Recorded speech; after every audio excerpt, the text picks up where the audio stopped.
Good evening, everyone. I am Classy Lady. Thank you for taking time to tune out to my channel. I am a YouTube partner now. I reached my 1K. Yay! I'm over my 4,000 watch hours. Yay! So as you come in, please hit the like button. That's the thumbs up button. If you're new to my channel, please consider subscribing to my channel. If you're up in the bushes, on the roof, please come down and join in the conversation. Long as you're not racial, bullying, derogatory comments, we have grown folks conversations over here.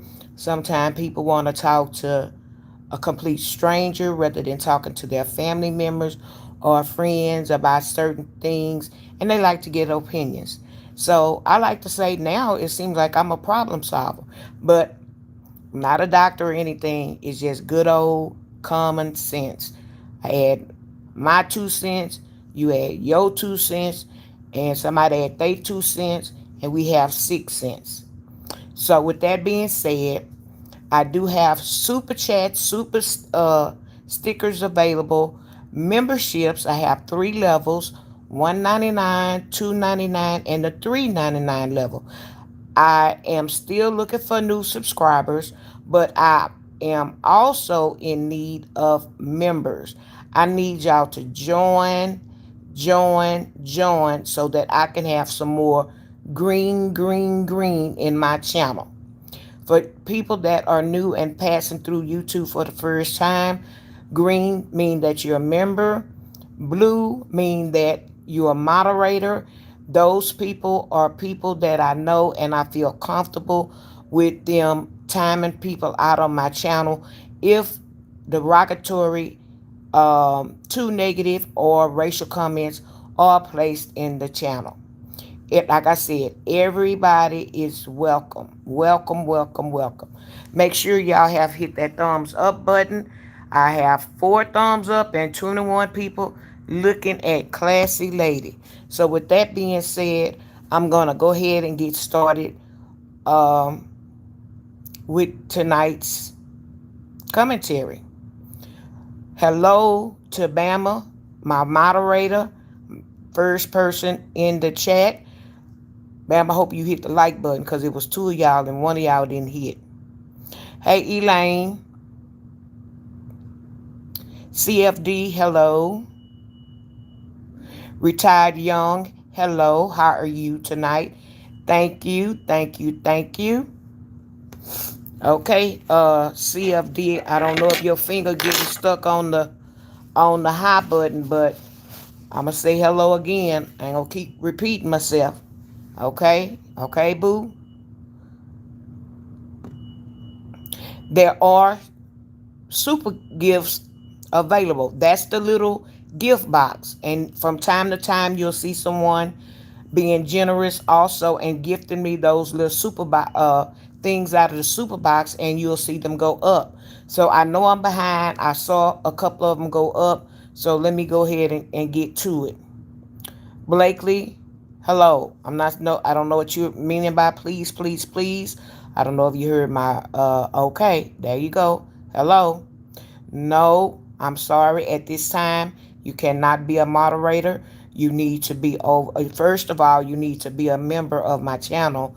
Second of all, you need to be more frequent in my channel, so I can get to know you, get seeing you, and feeling comfortable with you. Because a moderator, you have to trust them with everything. Because a moderator can help you, and a moderator can hurt you.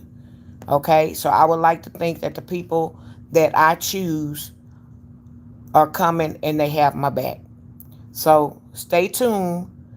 You at the newborn station. When you become a teenager, I may mod you, but there are some ahead of you. But I appreciate you asking, and I appreciate you thinking of me. Hey Boris, how you doing? Maya M, hello, welcome. Hey Gloria, how you doing? You been hiding, Gloria. Where you been, Gloria?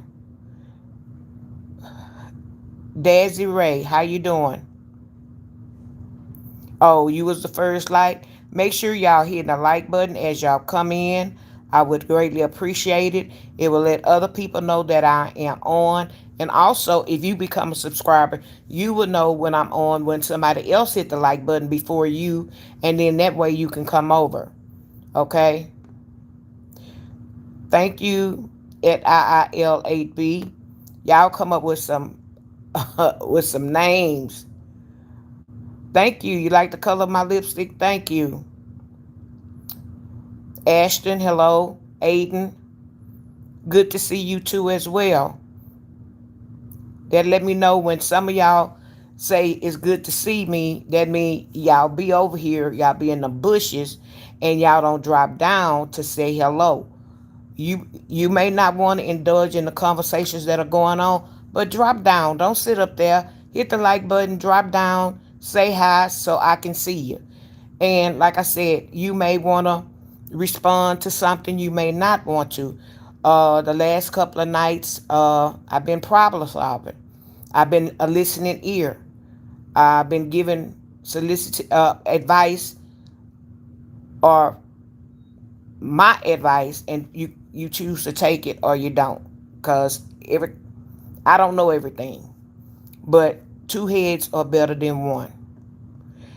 Hey, Mr. Green, how you doing? I haven't seen you. Where you been?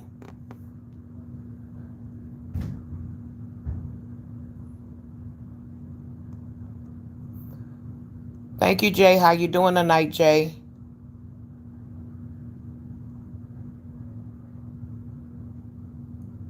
Yeah, I told you they be coming around with my night medicine, or they be wanting to talk. They got to give my information over to the next nurse. So happened, I was surprised myself when the nurse came in. She must have started from the back, because I'm in the back, and working her way the other way, probably to sit down. But whatsoever she was doing, I was glad to see her come get in here early. So she was actually here around 8 o'clock and was finished. But sometimes I be, sometimes I can't stop talking, or sometimes they can't.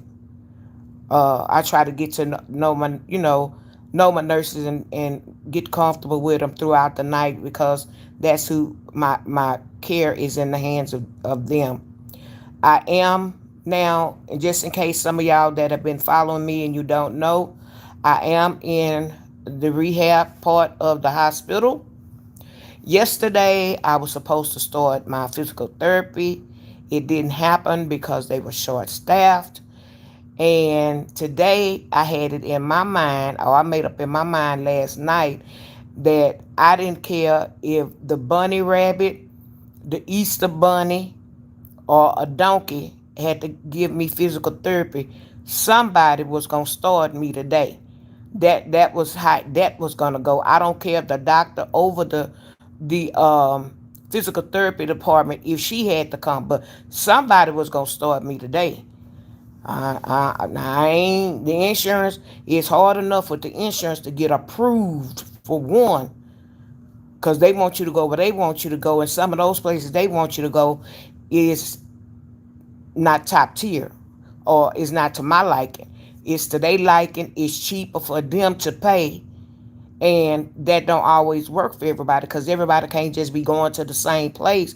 We don't all have the same issues. You can't help everybody the same way. So they should have learned from the last time they sent me to the wrong place. Uh, and I got on them about it. Hey, Valentine, baby, how you doing? Hey, ADHD, how you doing? No, ADHD, don't invite the blue and white bus. You was not here yesterday. Bama had to take a baseball bat and do some double and triple headers.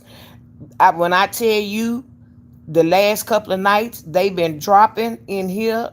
The bus put them down at Walmart, and they don't know which way to run. And I guess I be on, and I look like I can't handle them, so they run over here. But Bama was batting them out, knocking them out the park. until she go to sleep. Then when she go to sleep, I'm on my own. Gloria too. Gloria was MIA, missing in action on me too. But I do understand that coming on late, a lot of y'all have work and stuff like that. So when they came tonight, I say, let me go ahead and the opportunity. And then, Maya was on doing her reports and stuff like that. So I know a lot of people want to hear that because I wanted to hear some of it. But, I say, well, I'll give her an hour of my time. And then after that, I got to come on because I got a little audience too now. I'm going. I'm going. Hey, Linda G, how you doing? Hey, Tony Lawson, how you doing? I'm okay. Everybody say I sound like better, but I never felt bad. Maybe I don't know. I don't know what was going on. I guess I just didn't sound upbeat to y'all, but I never did feel bad. Yeah, I had multiple surgeries on my foot. Uh, my doctor went out of town. I say, well, did you have a good time? Because he said every time I go out of town, there's a problem. Every time he go out of town, there's still a problem. So I'm the problem child. I'm older than him, but I'm the problem child. I say, well, you shouldn't be so attached to me. He went, I said, I hope you didn't worry. He said, I didn't get no phone calls. And he said, but I did, the first night didn't sleep good because I was tossing and turning, worried about you. When I say, I was all right. So he came back yesterday and had enough nerves to tell me that he got to do one more surgery because my Achilles tendons need to be stretched out. He got to go in the back of my eye. Said, you know what? The devil is a lie. Got to go in there and stretch my Achilles tendon because some of the work he did is gonna cause my foot to make a hump like that eventually. And so, of course, we want it to be like that. So I say, well, I'll be Joan Brown. Uh, so he say, well, uh, since you leaving, maybe I try to get you next week. See, then he put that foolishness in my head. Maybe he can get me next week, Thursday on his schedule. Then he say, well, I really kind of wanted to wait till you get out and I take all the stitches out and I let you put pressure on your foot and then I put you in a boot and then you can walk on it to help stretch it out. Then I go and do the surgery. Man, you don't understand what I'm saying. I got God on my side as far as the surgery. You saying after that I'll be able to walk, I'll be in some pain. Okay, I can deal with pain. I done dealt with it before. I done dealt with some excruciating pain. Are you gonna give me $500 to re-enter the surgery center to have a cause that's what it is. Man, you gonna give me the munions to come back in here and have a outpatient surgery? Shoot, they sure can be trying to holler something about a procedure or a surgery, and just think you got just money, just you could just throw it on the table. Man, I gotta get a couple of my disability checks together to piece it together to be able to make after pay bills and not a summertime coming, lights going up to piece it together to get to the surgery center. I'm like, make that make sense. So I might have to flat out tell him he coming tomorrow. I might have to flat out and tell him, look, I ain't got all this money. I ain't even got the bill from the hospital. Cause this year the premiums and hospital stay went up like $100. It's almost $5,000 deductible, and it's almost $500 a day. Y'all gonna get in line like everybody else. Everybody get $1. I might give you $1.50. Might give you $1.50. No, stamps is 70 cents, so I'm gonna have to give them more than that. Man, ain't nobody got time for that. Hey, Nene, how you doing? I'm I ain't tripping, but I'm tripping. Yes. Oh, see, I'm running my mouth. Yes, the bunny rabbit and the donkey didn't have to start me today. The therapist came. Matter of fact, I had three. They chopped my time up so bad today till I'm like, I had, let me see, I had 9:15. No, I had 8:15 to 9:30. Then I had a break. And then I had 11:30 to 12 o'clock. They chopped the occupational therapy up. Then they gave me 12 o'clock to 12:30. So in between that time, after 12:30, I had time to eat lunch. Uh, and then they double back at 1:15 to 2 o'clock. If that wasn't the most jacked up schedule today, I don't know what it is. Normally, I'm used to occupational therapy. I like them to come in the morning and we do my 90 minutes. And then after that, lunch and then physical therapy. But I didn't complain. I turned my mouth crooked, but I say, okay, okay, yes. But I did start therapy today. Thank you, Jesus. Hey, Sharon, how you doing? Uh, Oh, okay. For you, ADHD tonight, the nurses came in. The nurse came in early tonight. So I say since she came in early. Let me jump on. Let me jump up on here because the earlier I come, I get my people on here. The later I come, I'm not gonna say I don't have any good people because pretty much every night I get good subs.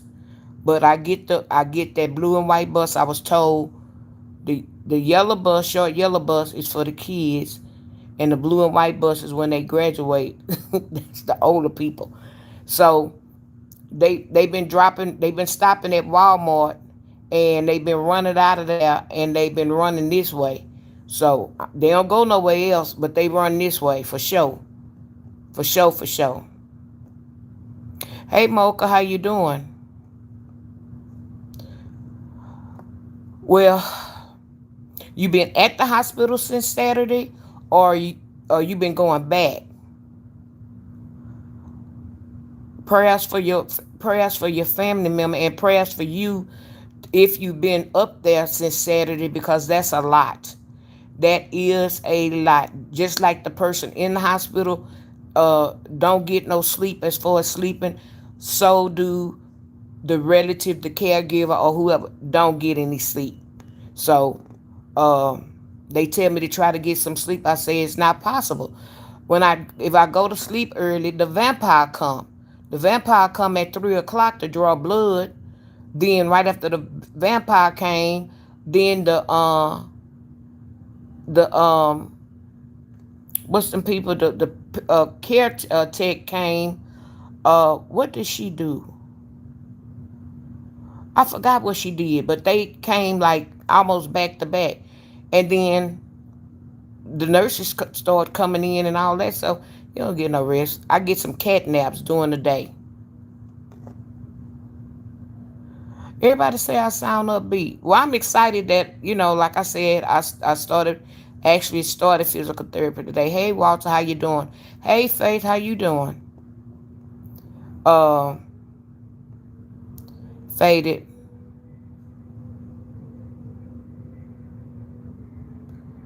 How we don't have free health care, or you, how we as a whole don't have free health care, or do I have free health care? Because I do know other countries have free health care, and I do believe we should have free health care, everybody, and everybody get the same type of treatment where you paying or you ain't paying. And I do believe uh, we should have free education, should have free college. Now, if you want to just give the first 4 years of a person going to college free, and then after that, you can do some kind of payment plan or whatever. Yeah, but starting out at the gate, these young babies, and their parents can't afford it, and they're having to get these loans. Them loans kick your butt. If anybody haven't gotten one, hey Dino,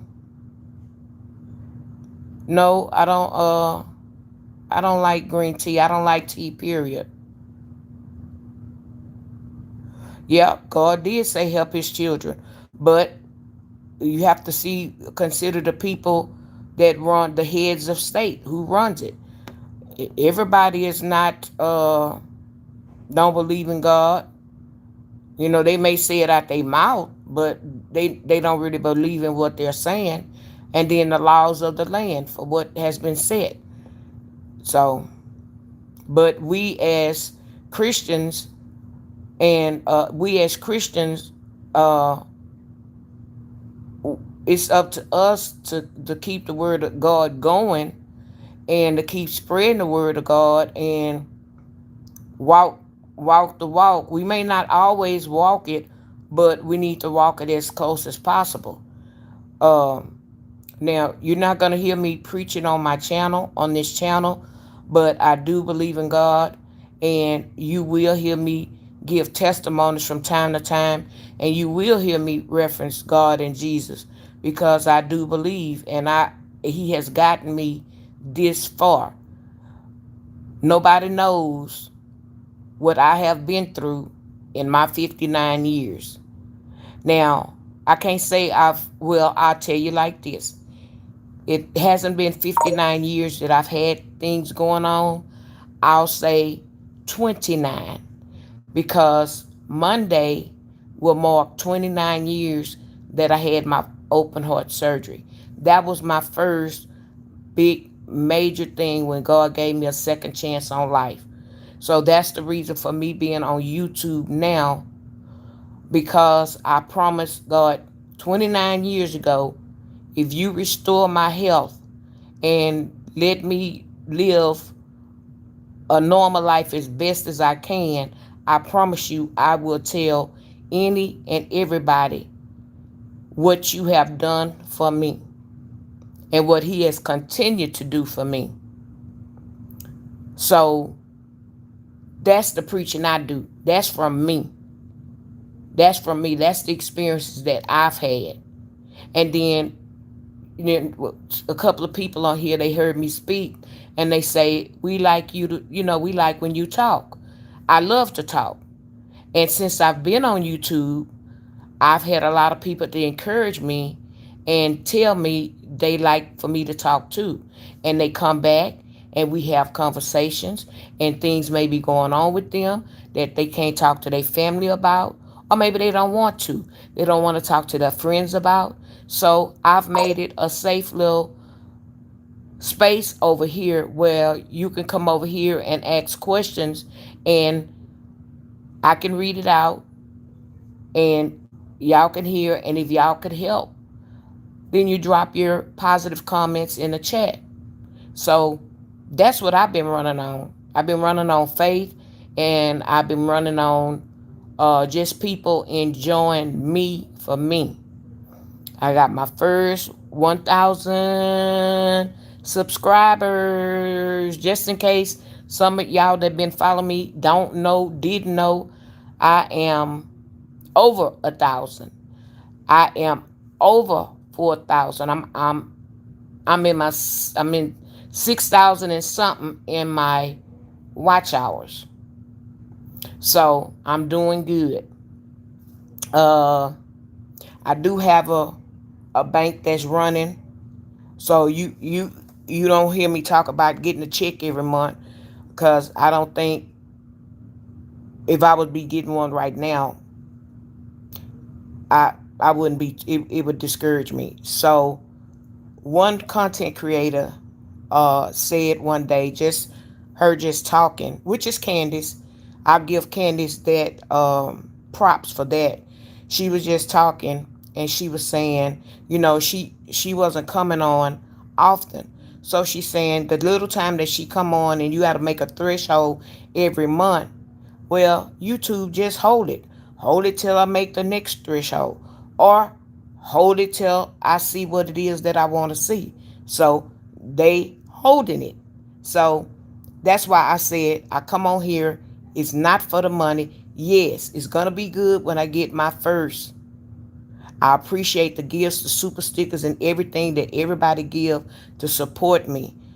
But I'm not running on money. I'm running on faith, and I'm running on the energy that I'm getting from my chat. The people want me to come back, come back, come back.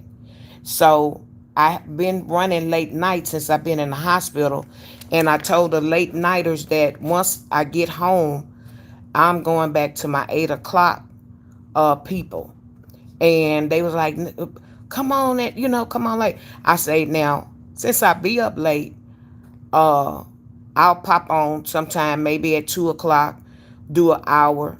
I say, but if they drop that blue and white bus off in the parking lot, I say, and it get too bad, I say, I'm gonna get off. I'm not gonna stay on, because I like to talk to mature people and people that got some sense. And sometimes people, they don't care what they say to you, and you have to guard your heart and your feelings to have a YouTube channel. Because the thing some of these people say on here, I be like, what planet are you from? Where do you come from? What make you say the things you say? How could you let that come out of your mouth? And you supposed to be grown, but people do. So you got to have a strong heart, and you have to have a desire and want to come. Cause it be sometime I be like, and then I say no. I started something, and I'm not a quitter, so I'm gonna keep it going. Y'all see how I just be talking?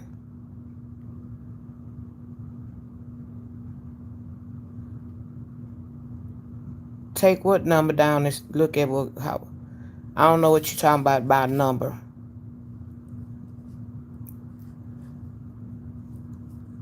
Yeah, I was busy today. They was working me, but I'm trying to get that strength. I want to be busy, because when I go home, it's me. It's me up in there, and I don't care how much I holler, ain't nobody gonna hear me unless they next to my window. So I got to get it, and they know it. And when I know something, and they trying to show me, let me do it. Let me do it. Let me do it. Hey, yo, how you doing? Thank you for the floating heart. And you have to, the type of physical therapy, me, over these little women, it was one a day. I know she was about 90 pounds. Ain't nobody gonna tell me she was. And these women wanna, talking about grabbing me and hoisting me up. When I'm trying to get up, they holding me. I'm like, Lord have mercy. Baby, you gotta have some faith in them people. Cause most of them are little. Most of them are little. I had one that had a little meat in her bone, and I felt real comfortable with her when they first got me out the bed. But the ones that I have now, that's I said, Lord help me, help them. Yeah, God got me. Yeah, no mocha. Today makes 5 weeks for me being. I was in upstairs in the hospital for 4. I'm good. I was in the hospital part for 4 weeks. I had 8 surgeries and one major procedure, and then I got moved down here, so I have 2 weeks here. Baby, y'all just don't know. I can't wait to get. I can't go jump in the bed because I can't hurt myself. But baby, I'm gonna make sure ain't no appointments or nothing. It's the next day. Her baby's crash lady gonna roll from one side, and then I'm gonna roll to the other side, And I'm just gonna be kicking my legs up. Thank you, Jesus. Thank you, Jesus. That's what I'm gonna be saying.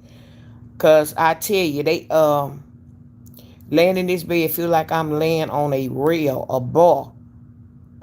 I thought I had some butt back there. I don't have enough butt. The way to lay in this bed and boy, like last night, it was tearing me up. I don't care which way I turned. It looked like I couldn't get up. So I told the therapist that this morning, and she got me a cushion and put under my sheet, one of those egg crates, and it goes from the top all the way down. And she said it's gonna fluff up. I'm gonna tell her tomorrow. It ain't never fluffed. I don't know if that's what you call fluffing. I say, but it does feel better to sit on that, cause I mean, mm-mm. Okay, good night, yo yo.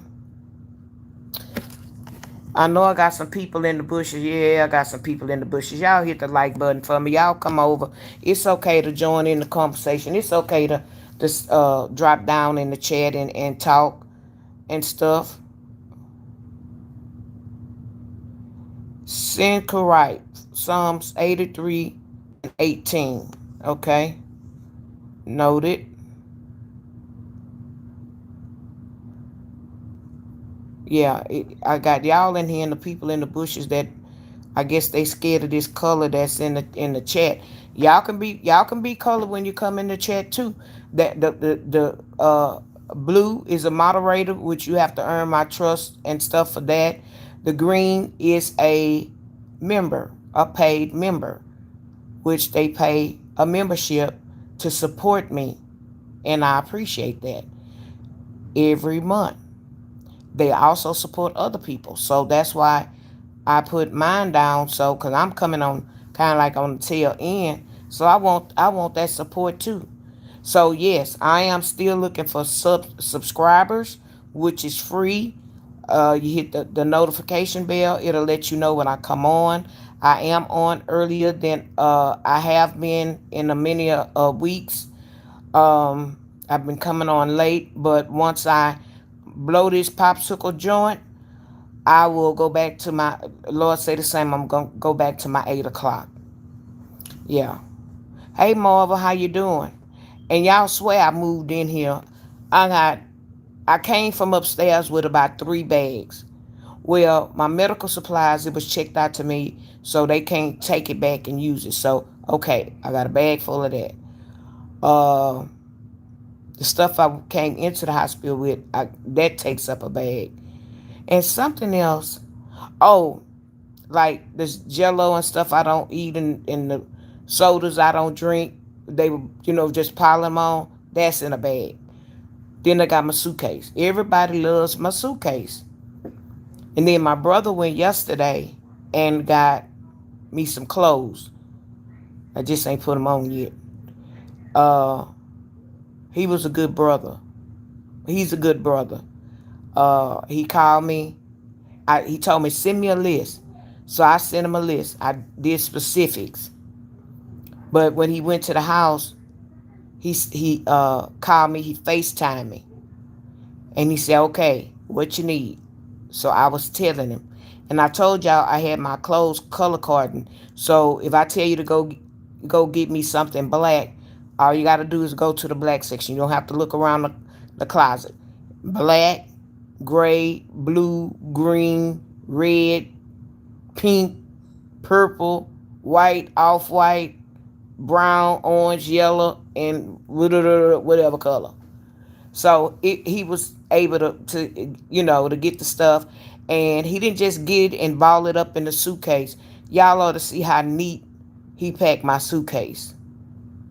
He had to go in my big suitcase and get gowns and undergarments that I hadn't used, because me and my cousin we was packing like for 2 weeks, like if we was on the ship for 2 weeks.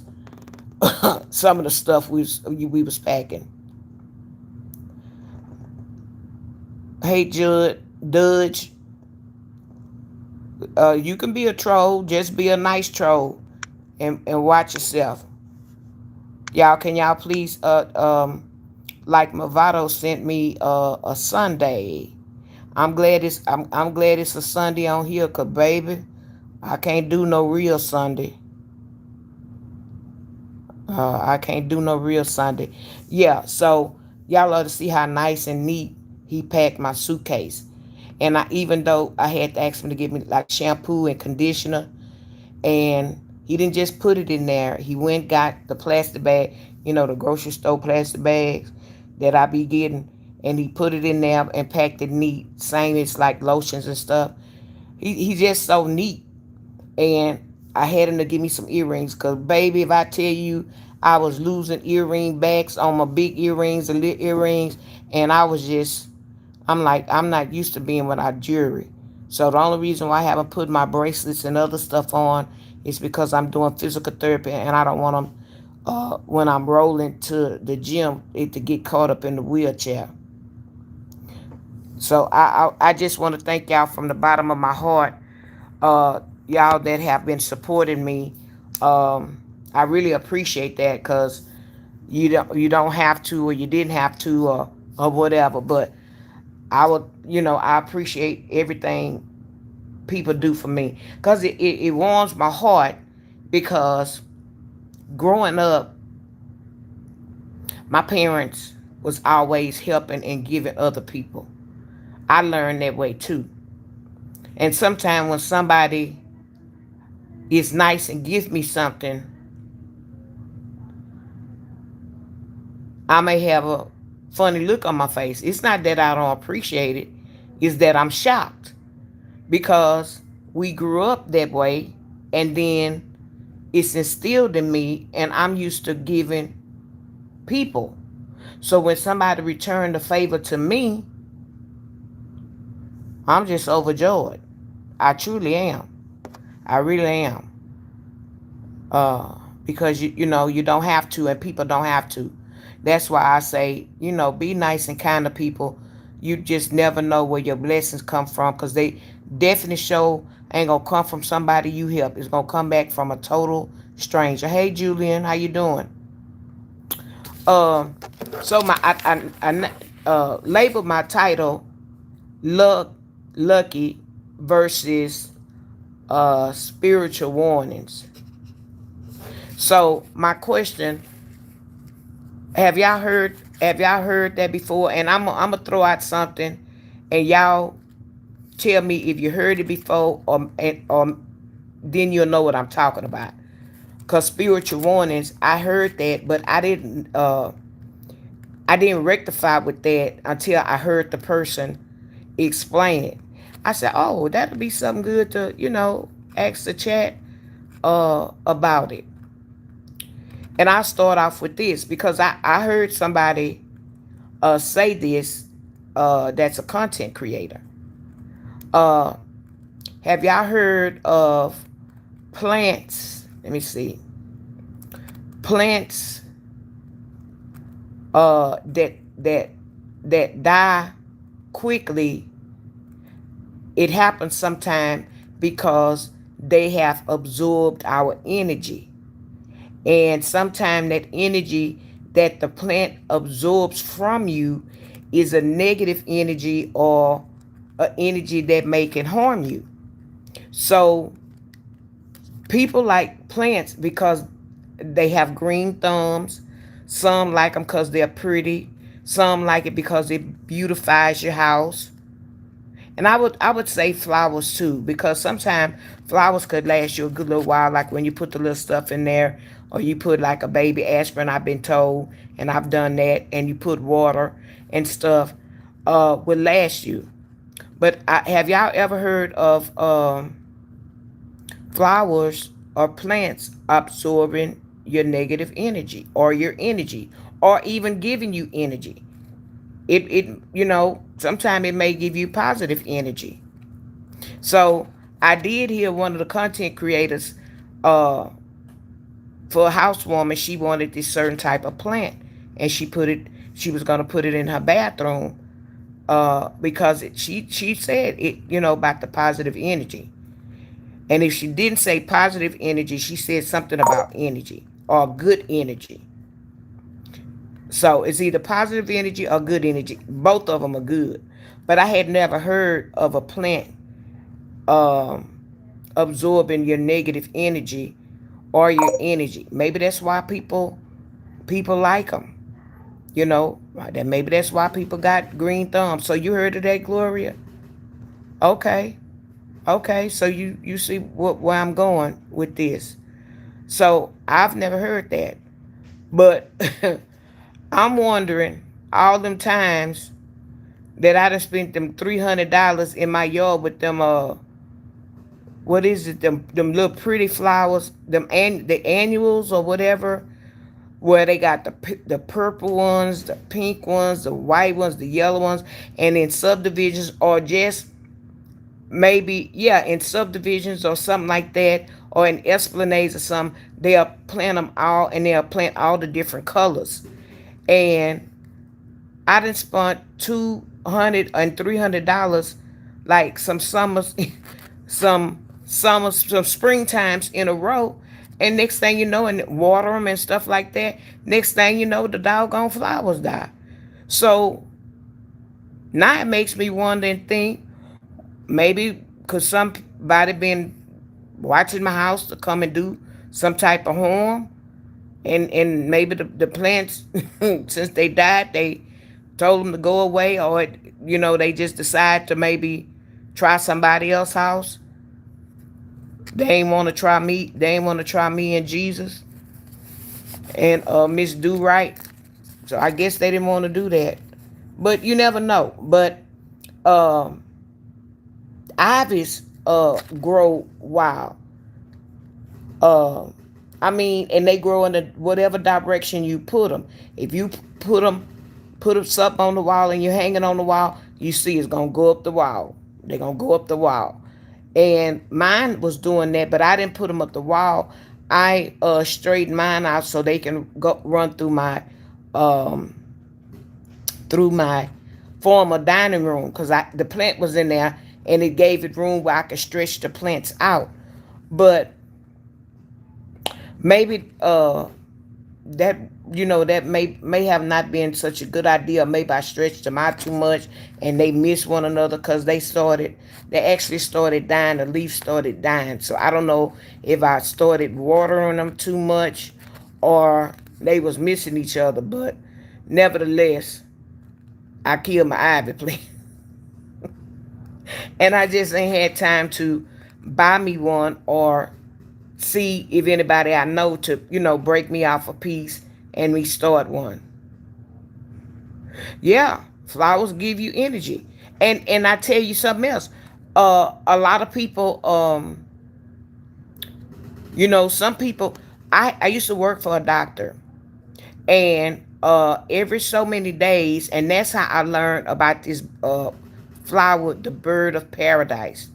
That is one of my favorite flowers. I never knew anything about it. I've seen them in like arrangements and things, and on TV and stuff, but I never saw one up close.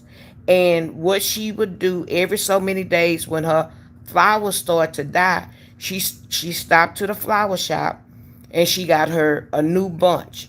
And it was the bird of paradise in there, and it was roses, and it had the baby's breath, and it may had some other flowers in there. But she would buy that every so many days, or however long it took the flower to die. When she come to work, she would have her, and was like, "Oh, Mister must have gave you some flowers." And then she let us go with that story for a while, and then it may have been a Mister, and then she said, "No, I love flowers." She loved fresh flowers. And I said I was going to start buying them, because I see them at Kroger all the time. And I always say, I'm going to get me a bouquet. I'm going to get me a bouquet. I have plenty of vases. I keep saying, I'm going to get me one. I'm gonna get one when I go to the grocery store. Never do it. But next time when I go to the grocery store, I'm going to treat myself and not cheat myself. I'm going to go right on over there to the floral department and get me a bouquet of flowers, put them in my vase, and let them just do what it do. And then some people know how to take when the flowers die and they make the potpourri.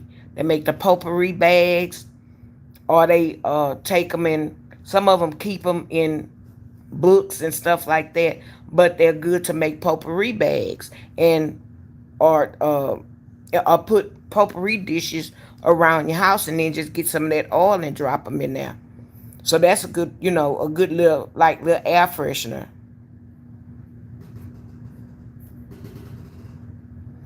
Okay, Mr. Account, T account. Okay, your roommate is asleep. Be quiet so you don't wake him up. Hey, Rebecca Towns. Hey, you, how you doing? Welcome, welcome, welcome, welcome. I don't have to tell you welcome because you've become a fan over here.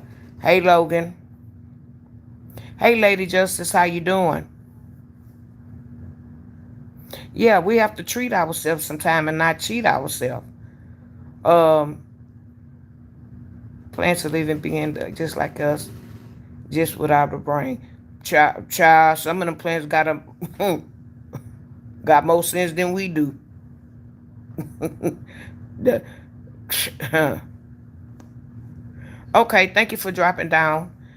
And y'all in them bushes and on the roof, y'all hit the like button for Classy Lady.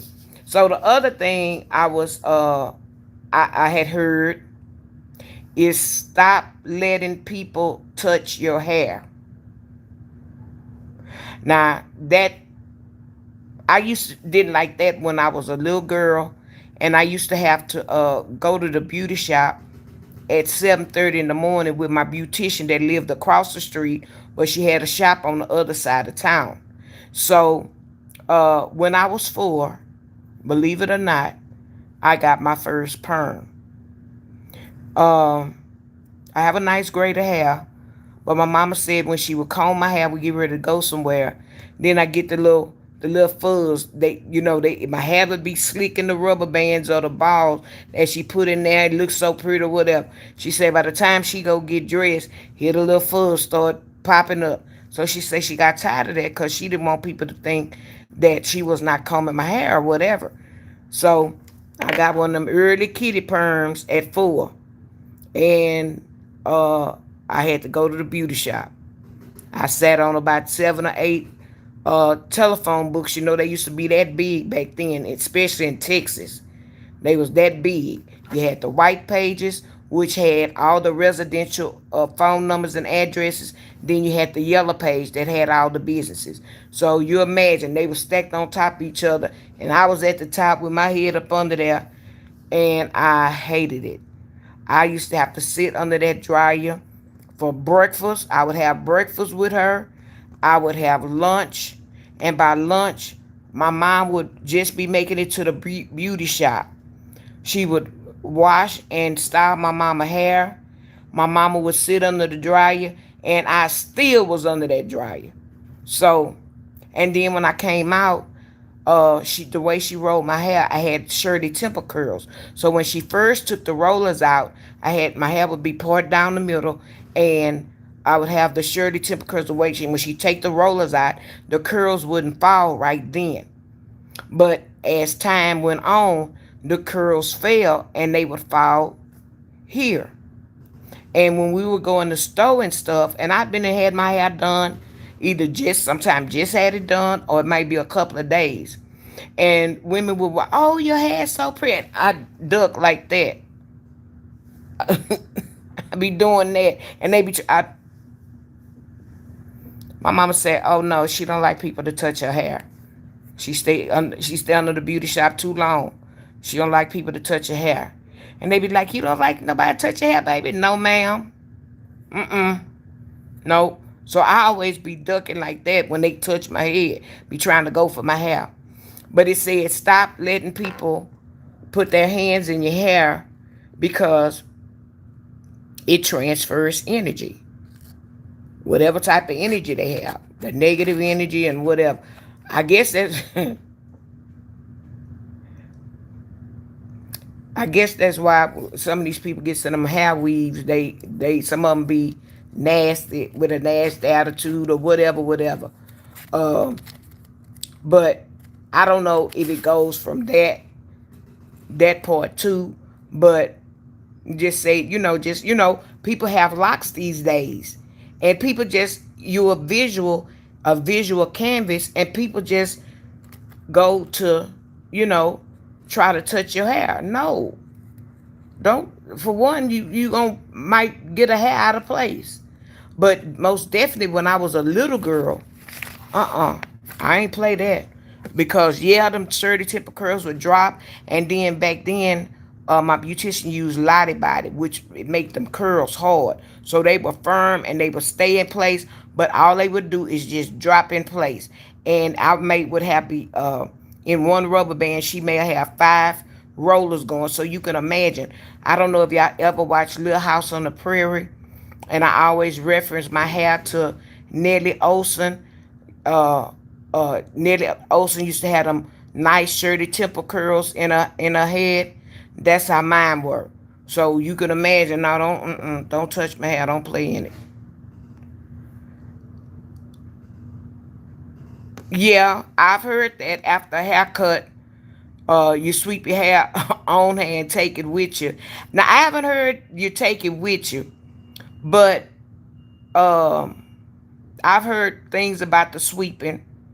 I've heard things about uh don't throw, you know how sometimes you may be outside and you trying to comb your brush out because you get ready to do something or whatever, and you let some strings of hair fall on the ground. They say, don't let your hair fall on the ground because the bird will pick it up and be pecking you in the head. That's why you have headaches. I say, Lord have mercy. But that was on the like spiritual warnings. Just be careful how you let people transfer their energy to you, you know, and stuff like that. And then the other thing was, have you heard? Okay, have you heard about letting people touch your hair? How it transfer the energy? So y'all have heard that.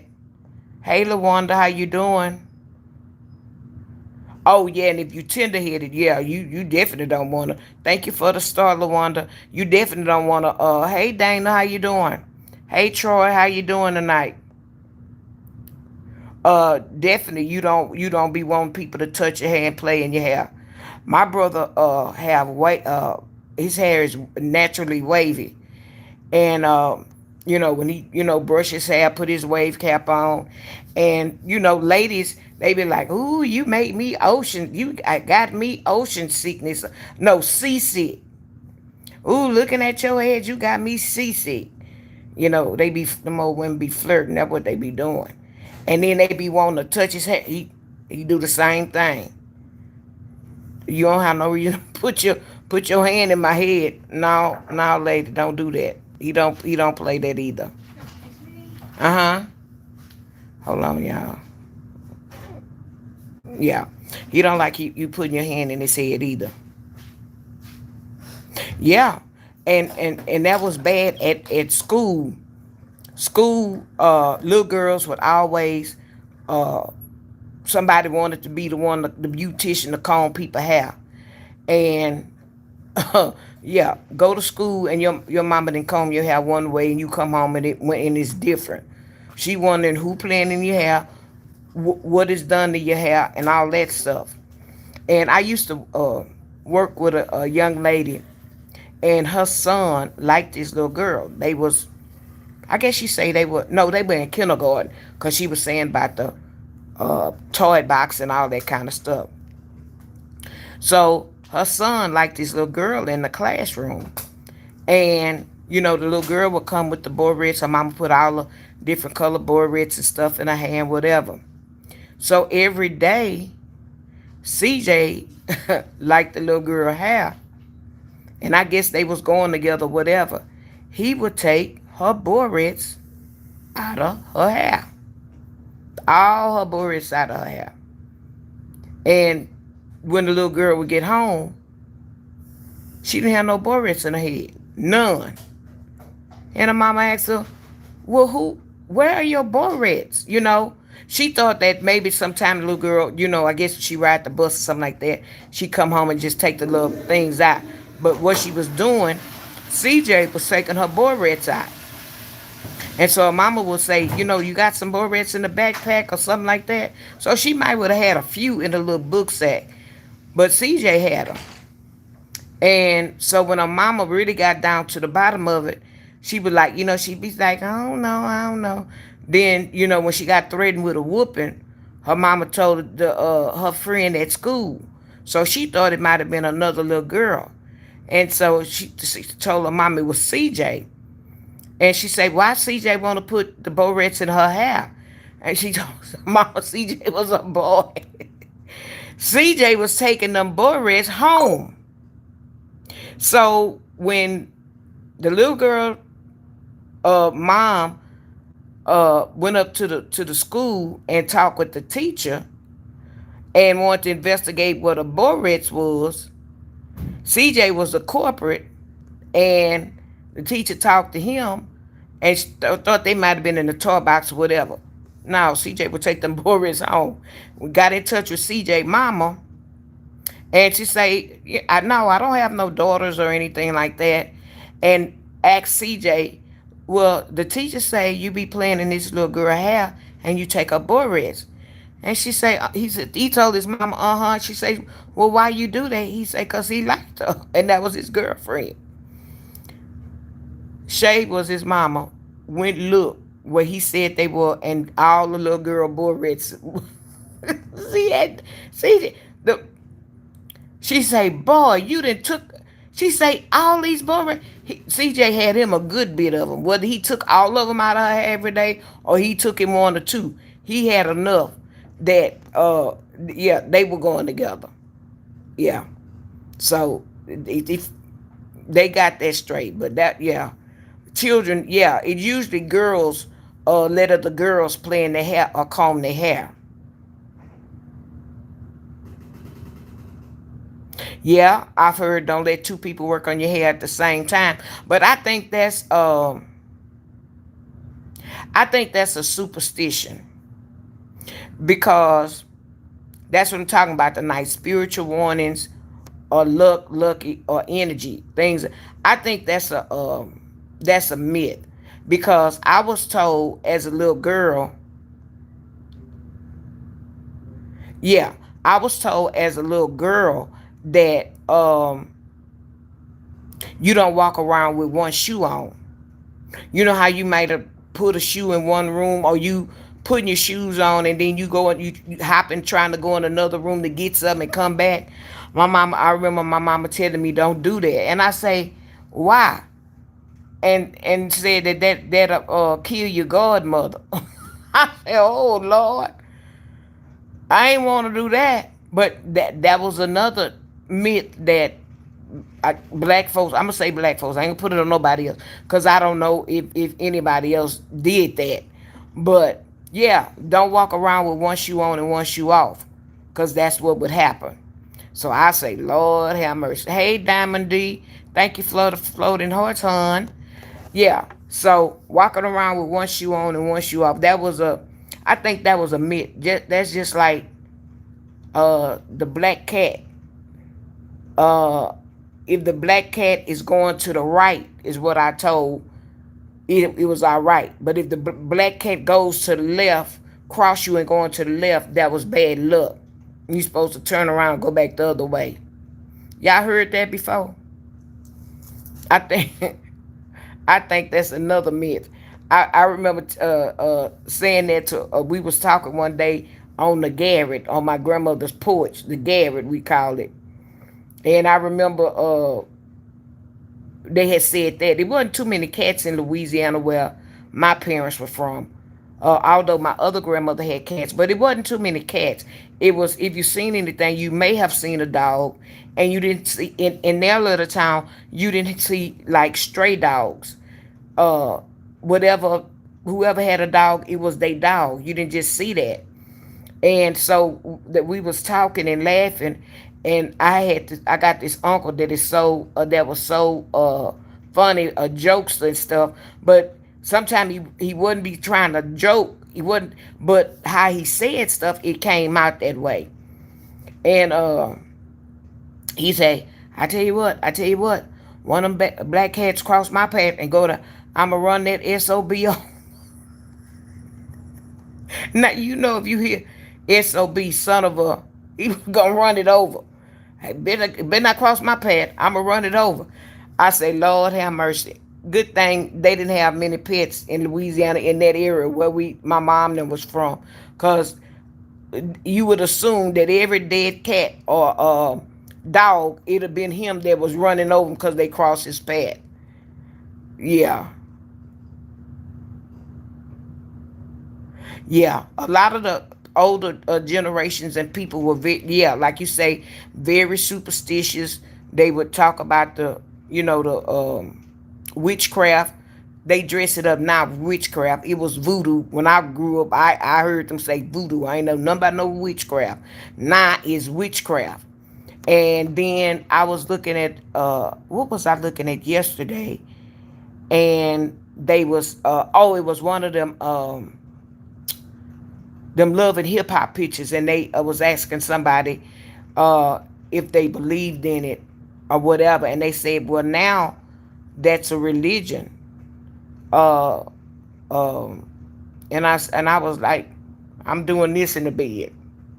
Oh my goodness, what? The witchcraft is it then became some people that made it a religion, and they was talking about the people.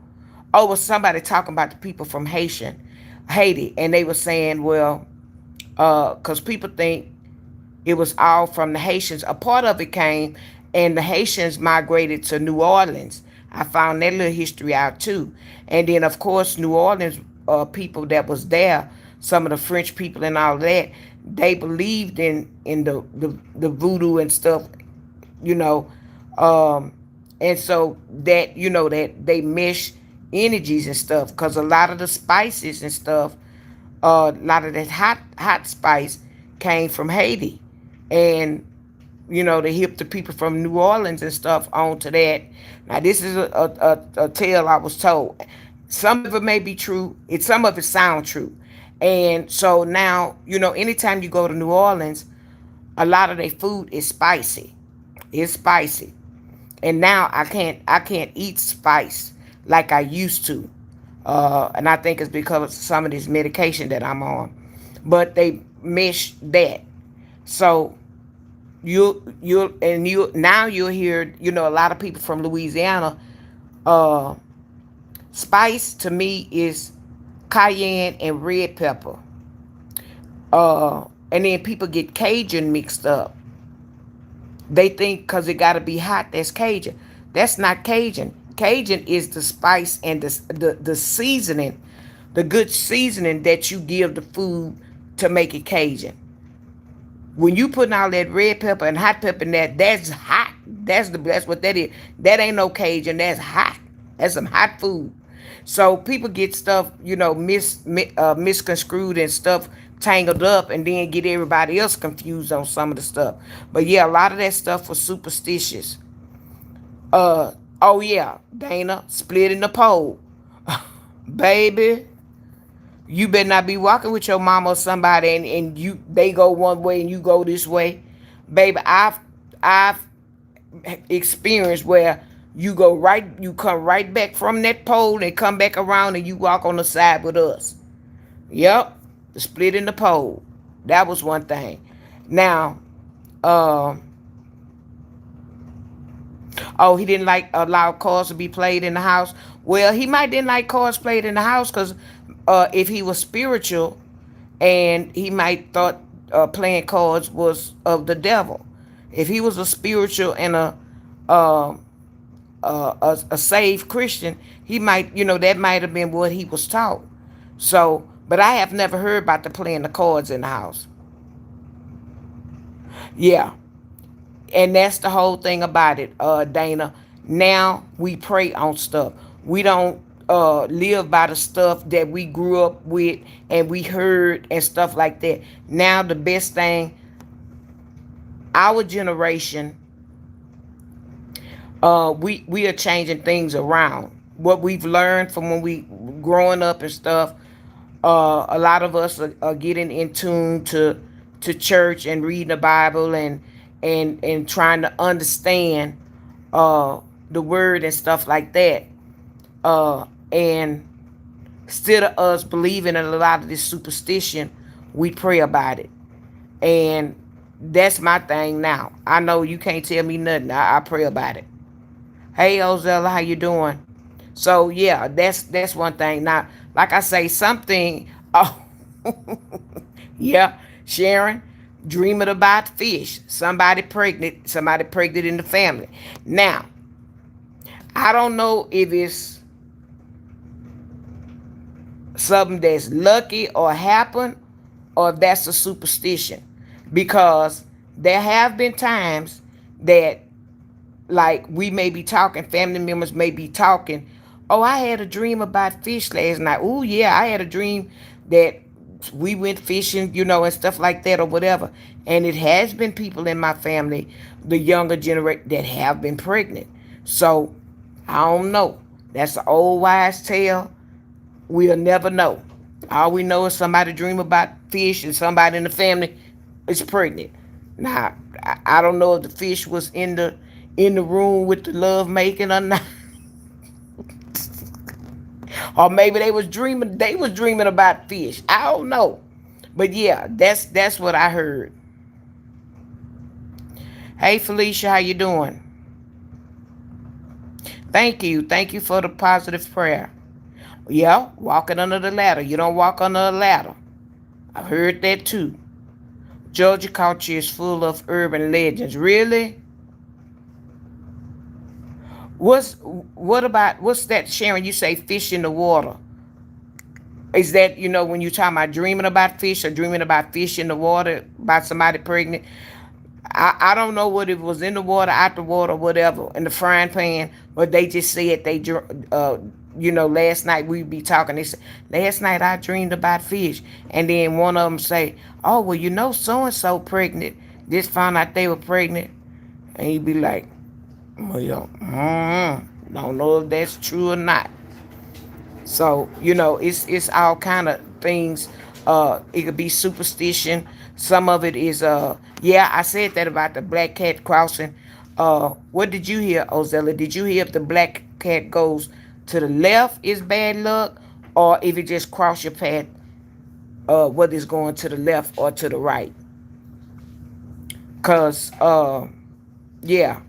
Oh, not fried fish, just fish. Okay. Yeah, I don't know what kind of fish. I just knew it was, fish. I ain't never questioned the fish or whatever. I just heard that if you dream about fish, uh, oh, and this one, if you dream and you falling off the cliff, uh, you falling off the cliff, you gonna die. I said, oh Lord, I didn't fall off the cliff.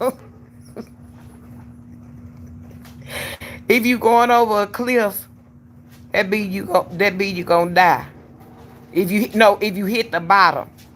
Well, heck, how you know if you hit the bottom? If you dead, if you hit the bottom, so you ain't gonna know it. So what kind of foolishness is that? But that I heard that one, and y'all, uh, either way you turning around, I've heard people say they turn around. Uh, and this y'all, it's funny, but it ain't funny.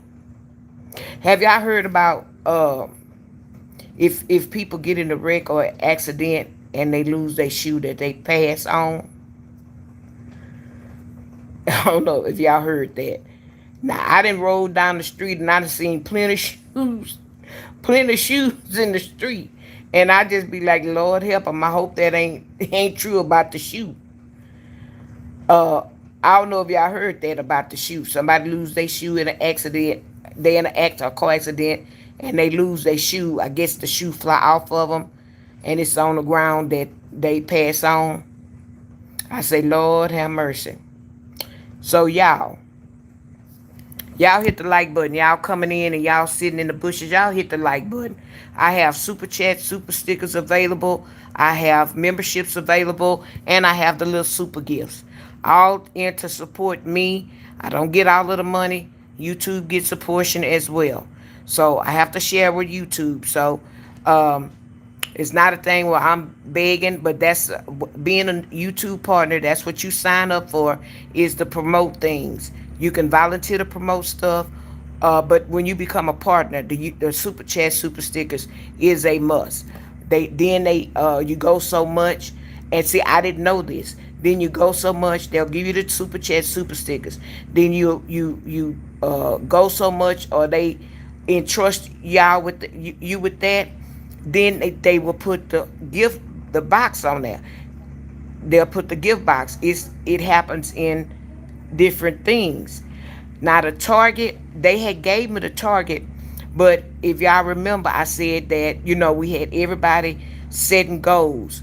So I said that I wasn't gonna set a goal every day. I wasn't gonna do that because we had all of us follow some of the same people, and I say that's I don't count nobody pockets, but that's kind of a lot.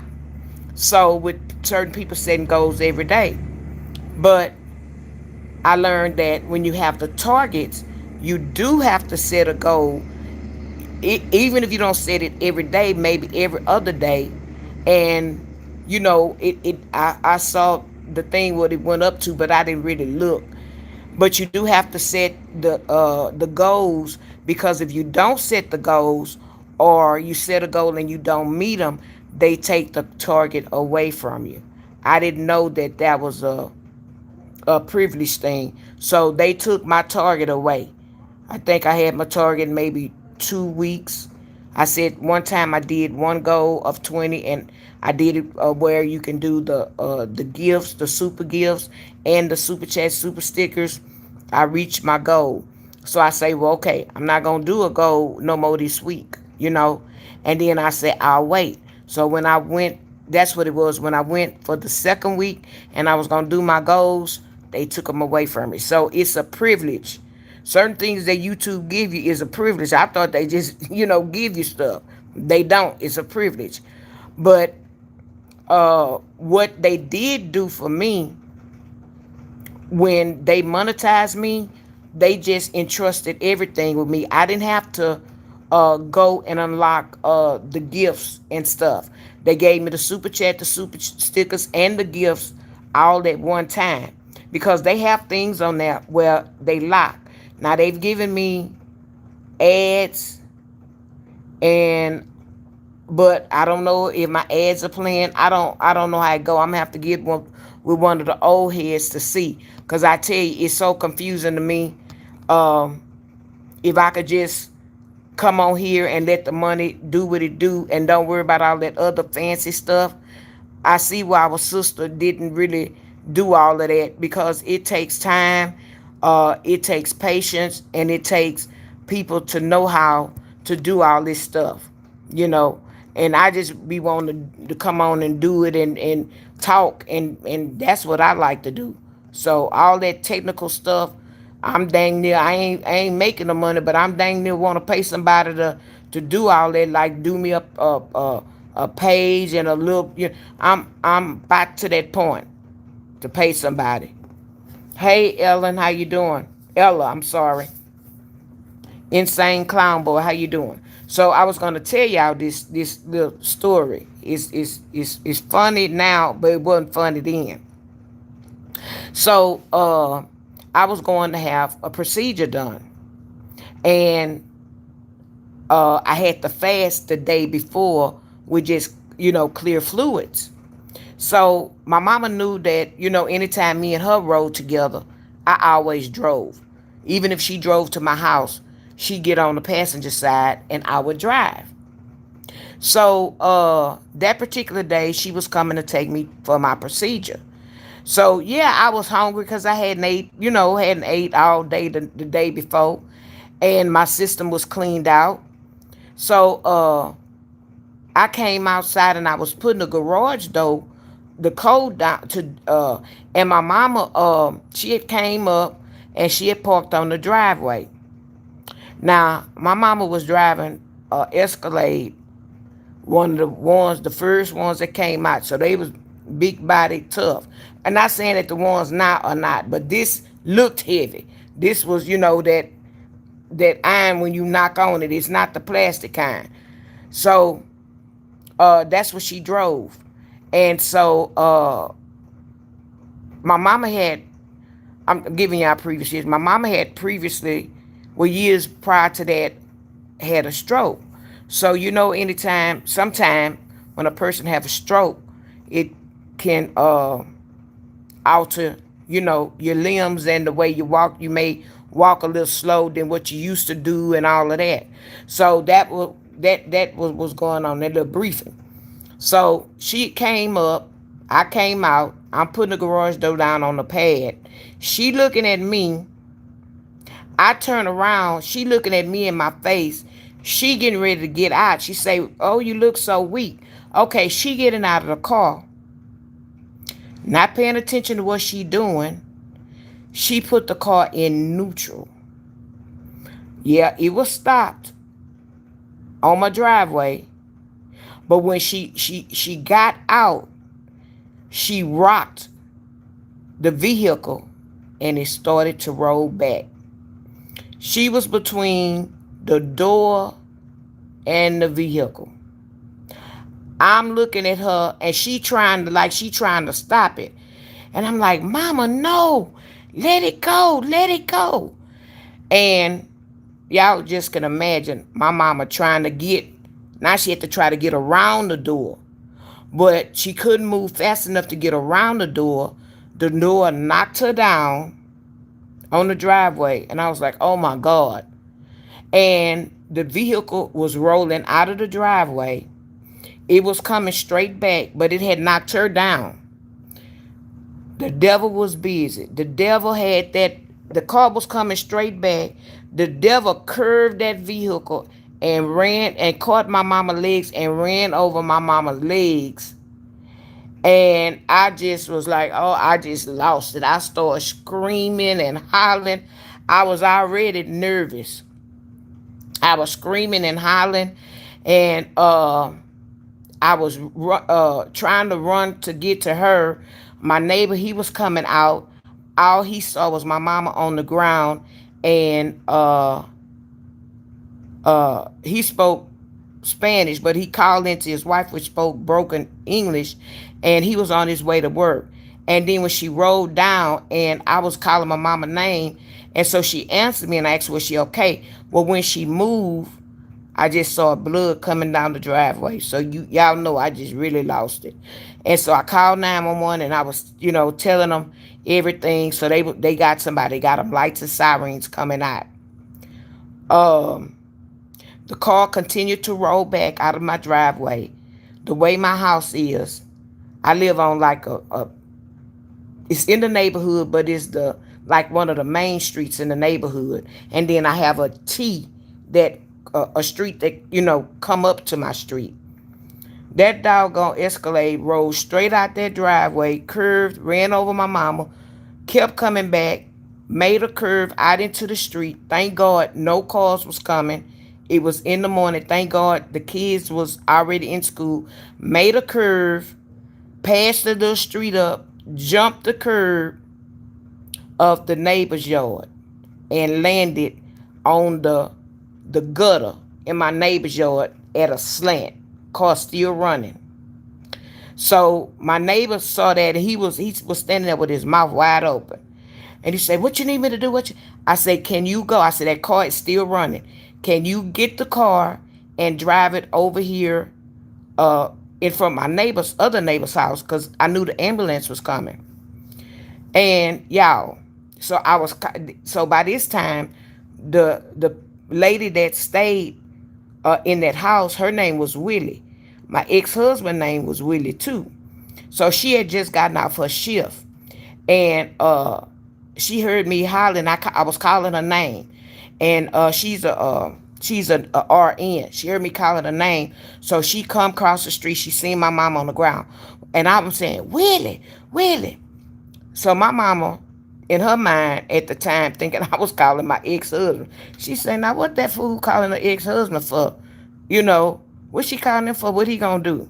This going through her mind. But I was calling her over there. When the 911 call came out, my neighbor is a volunteer, so he came out with his gloves and stuff, and he came and he held my mama's head up. Let me speak to a few more people before I continue the story.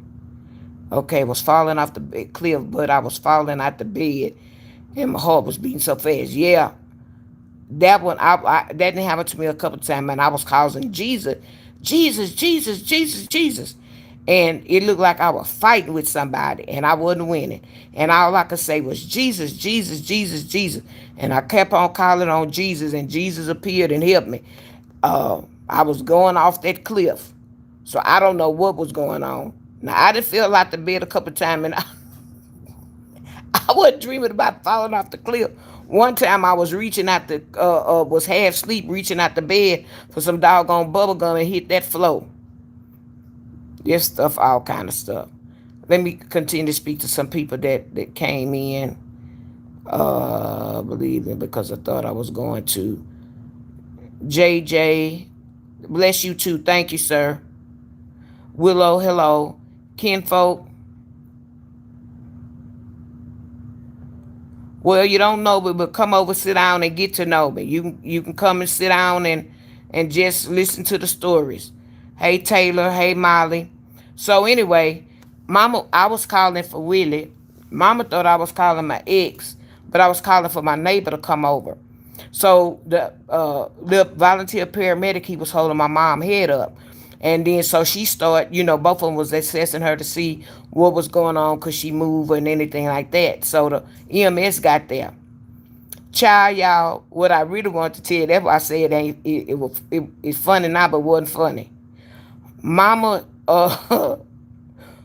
wig flew off, and both of mama's sandals, both of mama's shoes came. Why I saw the shoes and the wig first before I knew if my mama was moving. I, the first thing came to my mind, that old superstition about in an accident and your shoes coming off. All I said was, uh-oh. I said, Mama, go. I said, uh-oh, Mama, go. Her wig and her shoes that came off. Ah, Lord, y'all, I'll tell y'all, I got stories. Uh, but thank God when I called out to her, she answered. I was like, thank you, Jesus. But I tell you, if we laughed till we cried about that later, when I think it was in the hospital, when mama was in the hospital, when I tell you we laughed and cried about that later, me, my mama, my brother and stuff, because we always knew what the superstition was. But at that time, child, it wasn't nothing funny. I was so scared. Cause the first, like I say, mama little black wig went that way. Her sandals came undone and they flew the other way and they was turned. I don't know if that meant anything. They was turned upside down. I just knew mama was gone. But got to yeah, so she ended up, everything was okay about that. It didn't happen, but baby, I'm telling you, I'm feeling good, Steve-O. One thing you learn is when you're in the hospital, having a roommate is not that bad, because I love talking to people. Yeah, it's not that bad, Steve-O. For men, it's not that bad. But for women, we don't really don't like that. But I don't have a roommate. I can come on here and talk to y'all. I can pick up the phone and talk to somebody, or I can take my behind to sleep. But I act like sometimes I'm my only child. But I pretty much entertain myself when I'm at home. I have the TV on going. Of course, I can't have the noise on now so y'all can hear it. But the TV is going. I'm on my I'm on my I'm on the computer. I might be painting or something, and I may have the radio on the phone. I have the radio on the phone going, and I'm looking at stuff on the computer. So I entertain myself, and like I say, if it's nobody to talk to on the phone, I can always take my butt to sleep. So, yeah, a roommate would be nice, but uh, me as a woman, uh, and then temperature wise, somebody being hot, somebody being cold, women going through menopause and stuff. it's just not good. So I've been blessed to have my own room. But yeah, we let's see. So hospital, they give me a whole bunch of water, my own headphone, so you can plug it into the controller so you don't be bothered. You know what? They got these new beds now. I don't know how new they are, but my charger plugs into the bed. So, you ain't got to worry about getting a long cord, and they got all the equipment plugged up and you can't find a plug. Now, if you got the part, the thing where it goes to the big plug, that part plugs in the bed. So that's cool. It plugs in the bed, and that's how I charge my phone up at night. I put it down, and I roll on. But yeah, y'all, that was that's why I say them doggone superstitions get you every time. And I just knew Mama was gone. Y'all hit the like button, y'all coming in. And I'm gonna tell y'all this last one, and uh well, I'll keep talking. Those who can stay on, they'll stay on. I'm gonna talk to the I guess the nurse come in, or I get tired. But the last one that I know that's not a superstition, and that is a spiritual warning, is my nephew. I wonder what he want. Uh, a spiritual warning. Have you ever been getting ready to go somewhere, leave out the house, and you may have already came out the door, and you're like, golly, I forgot my sunshades. You got to open the door. If you got an alarm or whatever, you got to unlock it. And if you like me, you like your sunshades, you got to go back in the house and get your sunshades. And I did this one Sunday. Okay, I got my shades. I come outside, hit the alarm, get in the car, my cell phone, left it on the bed. Got to unhook everything, get out, go back in the house, get my cell phone. Where you have been stopped so many times, you got to keep going back in the house. Or if you done went in the store, you done left something in the store, you got to go back in the store. Or you just headed out and you can't completely get out the door of where you need to go. That is a spiritual warning that is preventing you from leaving at that particular time, because there may have been an accident that you missed.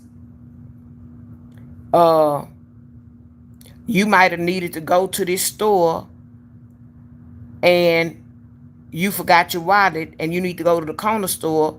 And you get to the corner store, you realize you forgot your wallet or whatever.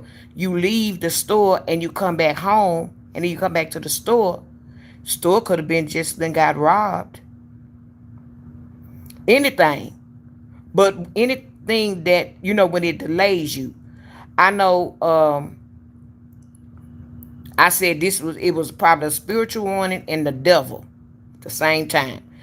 When we had the revival at our church. And so I would leave between 5:15 and 5:30.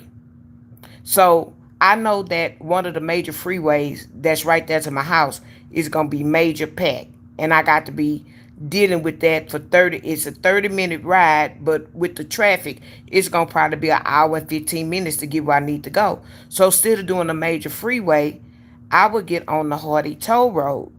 So when would go for the toll road, and almost right when I get to the toll road, you always got some cars in front of you that need to go straight, and they in a turning lane. Here come a train. So that stops you. So then sometime I would say, you old devil, you always trying to interfere and stuff. Then I think about it and redirect it and say, no, that's God preventing me from leaving at that certain time, because it may not be meant for me to leave at that certain time.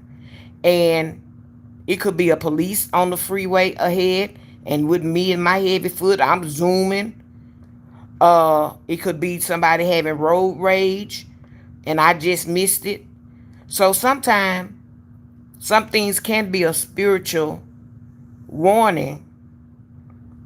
Sometimes things could be the devil, and sometimes things could just be, you could be lucky. I know one time I walked out the store, bam, it was some money on the ground. Picked it up, kept on walking to my car, looked around to see if anybody, wasn't nobody looking, got to the car, it was $10. I say, thank you, Jesus, because I had just spent some money in the clothing store. And nobody, I looked around, nobody wasn't looking for it, patting their pockets or nothing. So it was mine. So I come out of my apartment one day. I was getting ready to go to work, and I always would walk around my car. So I walked around my car because I like to check my tires out, make sure ain't nobody done vandalized my car, whatever. But more so, check the tires and make sure my tires were aired up properly. I walked around my car, and when I got to the passenger side, looked down, and there, it was raining, and there was some money right by my door. I got in the car, and I didn't open it right then. I think I drove all the way to work. Got to work. I said, "Oh, I put some that money in my purse." Opened it up, and it was $200. Baby, you don't know how happy I was. Now, it might have been it could have been somebody money to pay their rent. I don't know. But it wasn't just down there. It was by my door.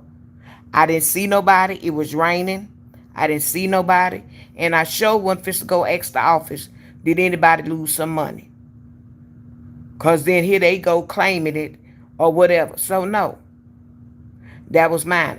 That was luck. That was luck. So things of that nature. Hey, Sierra, how you doing? You just not getting to Texas where child is hot in Texas. I don't know if you live here.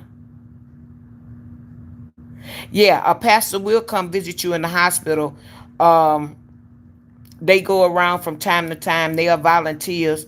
And yes, if you have a religious preference, you put on there. If you don't, they'll come, and they may ask you, do you have a religious preference? And if you say no, then they'll ask you, do you mind me praying with you? Or it's just volunteers from different churches will come around, and they'll pray with you and stuff like that. Yeah. And if you accept it, that's good. That's a good thing.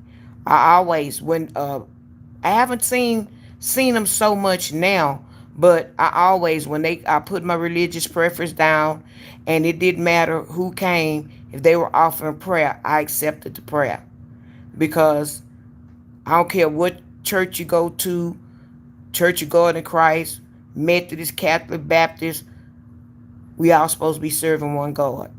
Now, y'all may take your teaching and stuff may be a little different, but everybody should be teaching from out the Bible and should be not going too far with their teaching. So you could be whatever religion you want, but it's only one God. Now, whether you believe in him or not, that's on you.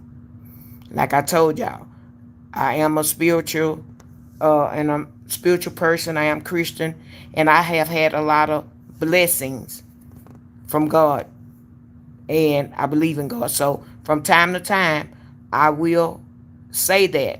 So if you drop in my chat and it offends you, then this may not be the chat for you. Because I'm not going to preach. I'm not a preacher. I'm not a minister.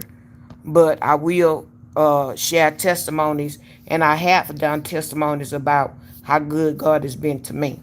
So I just want to, when I come across that, I like to just put that out there.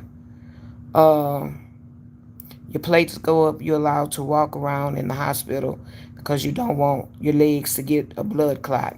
Yeah. And then, two, that's just like me. I had to wear a Holter monitor.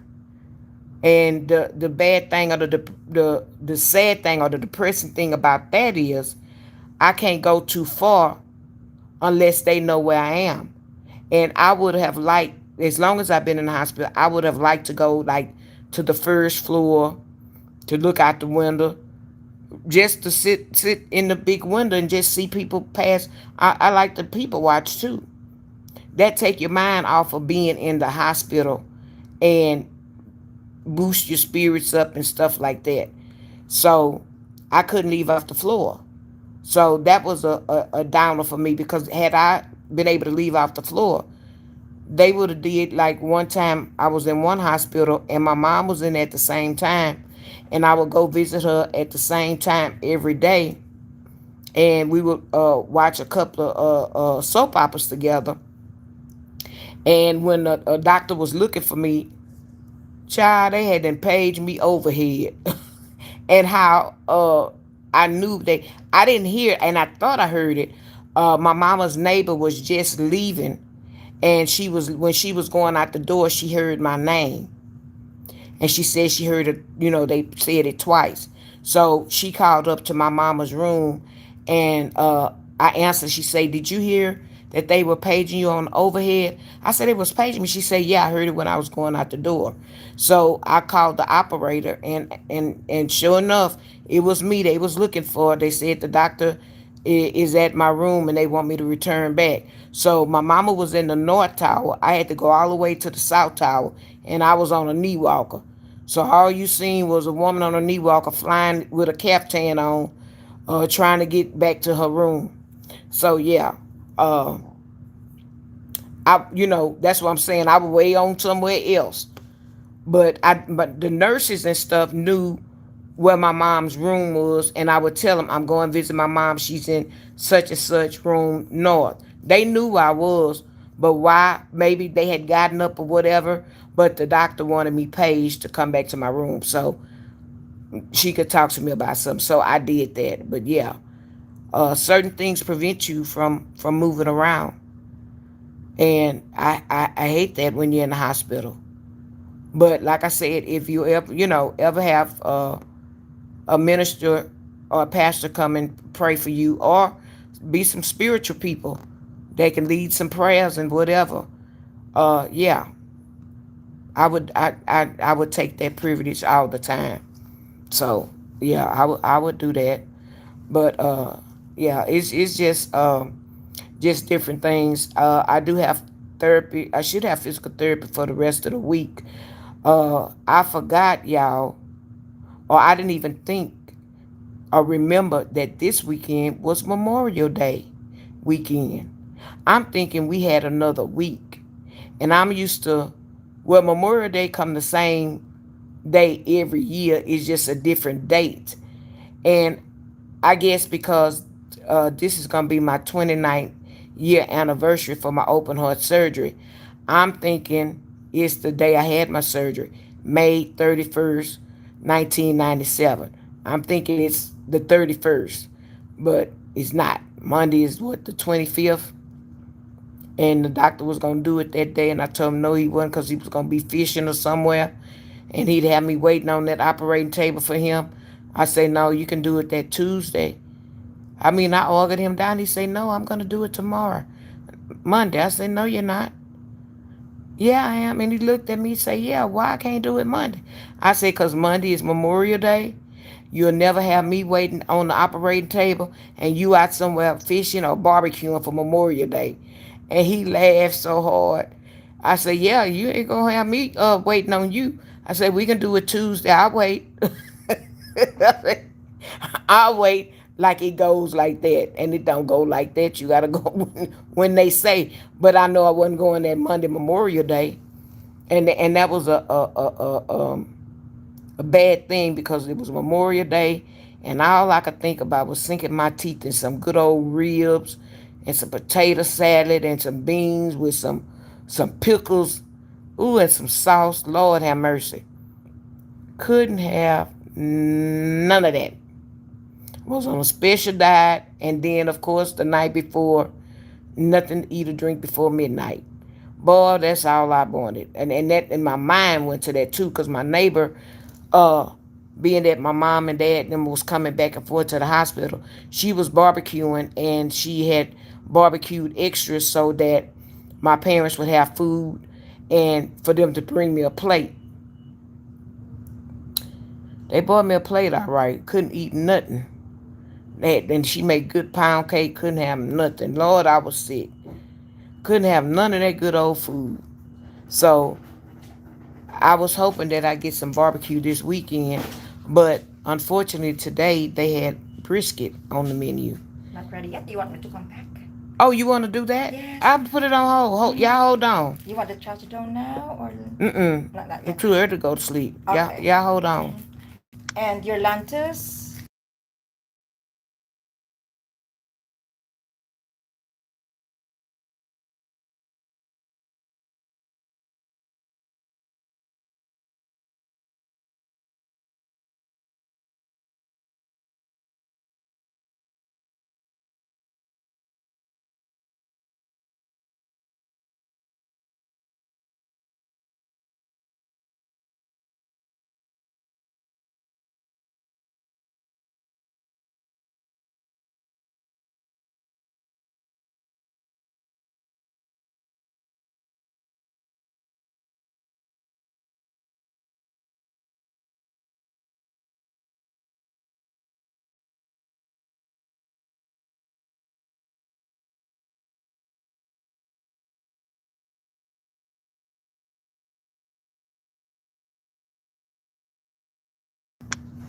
Okay. Can y'all hear me?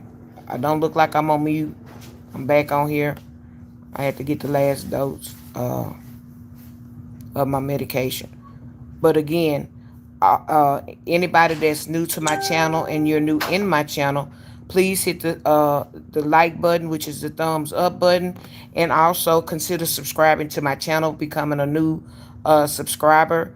Um, while I'm in the hospital, I'm in physical therapy right now. Um, I may come on late today. The nurse came in early. I got what I needed to get early, and so I came on live. Normally, when I'm at home, I do come on at 8 o'clock, so that's usually my regular time. But lately, since I've been here, they come in here late, and I hate for me to have to block it out and put it on mute and all that stuff. So I just have been coming on late, but I may just start going back to putting it on mute, blocking the camera out, and let them give me that little 5 minutes of fame, whatever they need to do, and then come back on. So I'm gonna try it out, but hopefully after next week I'll be blowing this popsicle joint. I think they gave me until the 28th, and then I'll be going home. But uh, just because I'll be going home on the 28th, I won't still probably won't be able to put weight up on my foot because I got 1,000 stitches at the bottom, and of course you want all of that to heal up.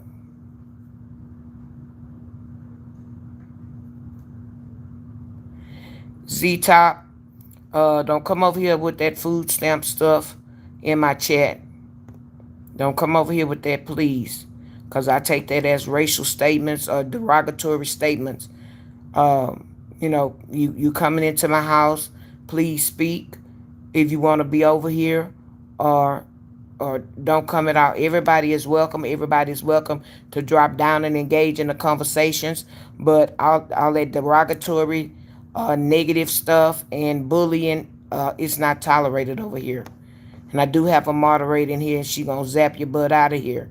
If she puts you in timeout, she can time you out for however long she want. If I time you out, I'm gonna time you out until tomorrow. So please don't come in here with that negative energy. I'm gonna do like one of my moderators said: don't block y'all out, cause it's a view. So yeah, you've already given me a view, but you come over with that yakety yak stuff, you gone. Just because I talk about God and Jesus, don't make me no punk either. He made me a strong soldier, so I ain't gonna take that. I don't know where Bama at. Uh, Bama did come on early, so maybe she had to do some mama duties or whatever. She did come on early, so uh, and then sometime Bama will take her a nap or whatever, and Bama will pop back on because she's been on here a lot of times. When I'm on here late at night, I tell you, I don't know what's going on with the AC state thing. It's warm down here. They got fans in all these rooms, and it's a clip. I got one that got a clip on this clip to the bed, and it's just the back of my head is receiving the warm air because you have to put it on a certain spot. And then the other one I had, it didn't have a clip, so it was hanging on the IV pole. So since I got to this room, and the nurse told me when I was in the room, time I take that fan too. So since I don't have an IV pole and I had it in the drawer, I don't get the circulation. But yeah, I can block them. But I just let them. Well, see, they said something else, and before I saw them, and Glory got them out of here. So, and I'll time them out. But if I block them, I'm blocking them completely from the channel. And if they say something too bad, I hit that report button to YouTube. I know they about sick of me already. Because when they come in here and they say something racial, or I feel like they harassing or bullying me, report. Then I come on down and I hit hide user from channel. Then that's they block. So they can't, they come back, they have to make a new page. Yeah. And I had somebody that tried me one time. I got him straight. He came in and was, talking crazy. And I told him, you coming into my house. If you can't speak and act like you got sense, don't come over here. Don't come over here asking me where I'm at, where I am. Sit down and maybe you may hear why I'm here. Or check my replays. I got a bunch of them telling you you could follow me while I'm in these hospital gowns while I'm in here. So he tried it, and I said I wasn't gonna block him, so I timed him out. So I timed him out for probably about 15 minutes, and he probably was typing and noticed I wasn't answering him because I couldn't see him. So he came back. When he came back, he changed the name around, and I told him, I said, "Oh, you're back, huh?" I say, I promise you, I let you come back. I see you changed your name around, but if you start that nonsense, I'ma ban you from my channel. He one of my best subscribers now.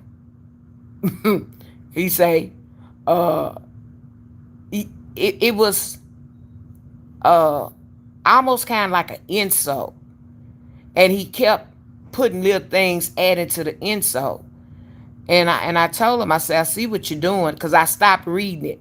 I said, I see what you're doing. I say, but if you don't stop, uh, I'm gonna time you out of my channel. And so, Bama say, don't block them, because that's a view. Well, like I told Bama, our views not good views, and when I block you, I'm blocking you for a reason. And so when he came back, he had, like I say, he changed the name around, but it was the same thing. And he said, well, what? And then he waited a couple of days later, and I said, oh, I see you got sense now. He said, well, what did I do? I say, you know what? I say, we're not going to even worry about it. I say, you know what you said and was doing. I know what you said and what you was doing. It's water under the bridge. I'm not going to play that. So you know how to act when you come over here. And when I tell you he comes in the channel, it may be a couple of days, but he'll come in the channel. Some days it's every day. And he interacts with the channel. Sometimes you got to, these people just, they miserable. They are negative people.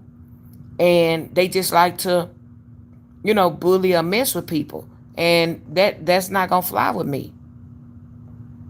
Hey, Mala. Hey, Lakeisha, how you doing? ADHD is another one. ADHD will zap them out of here in a minute. Oldenburger. Well, I'm not a granny, but thank you that you like that I'm a favorite of yours. Hey, Angela, how you doing? Chatting with Miss V.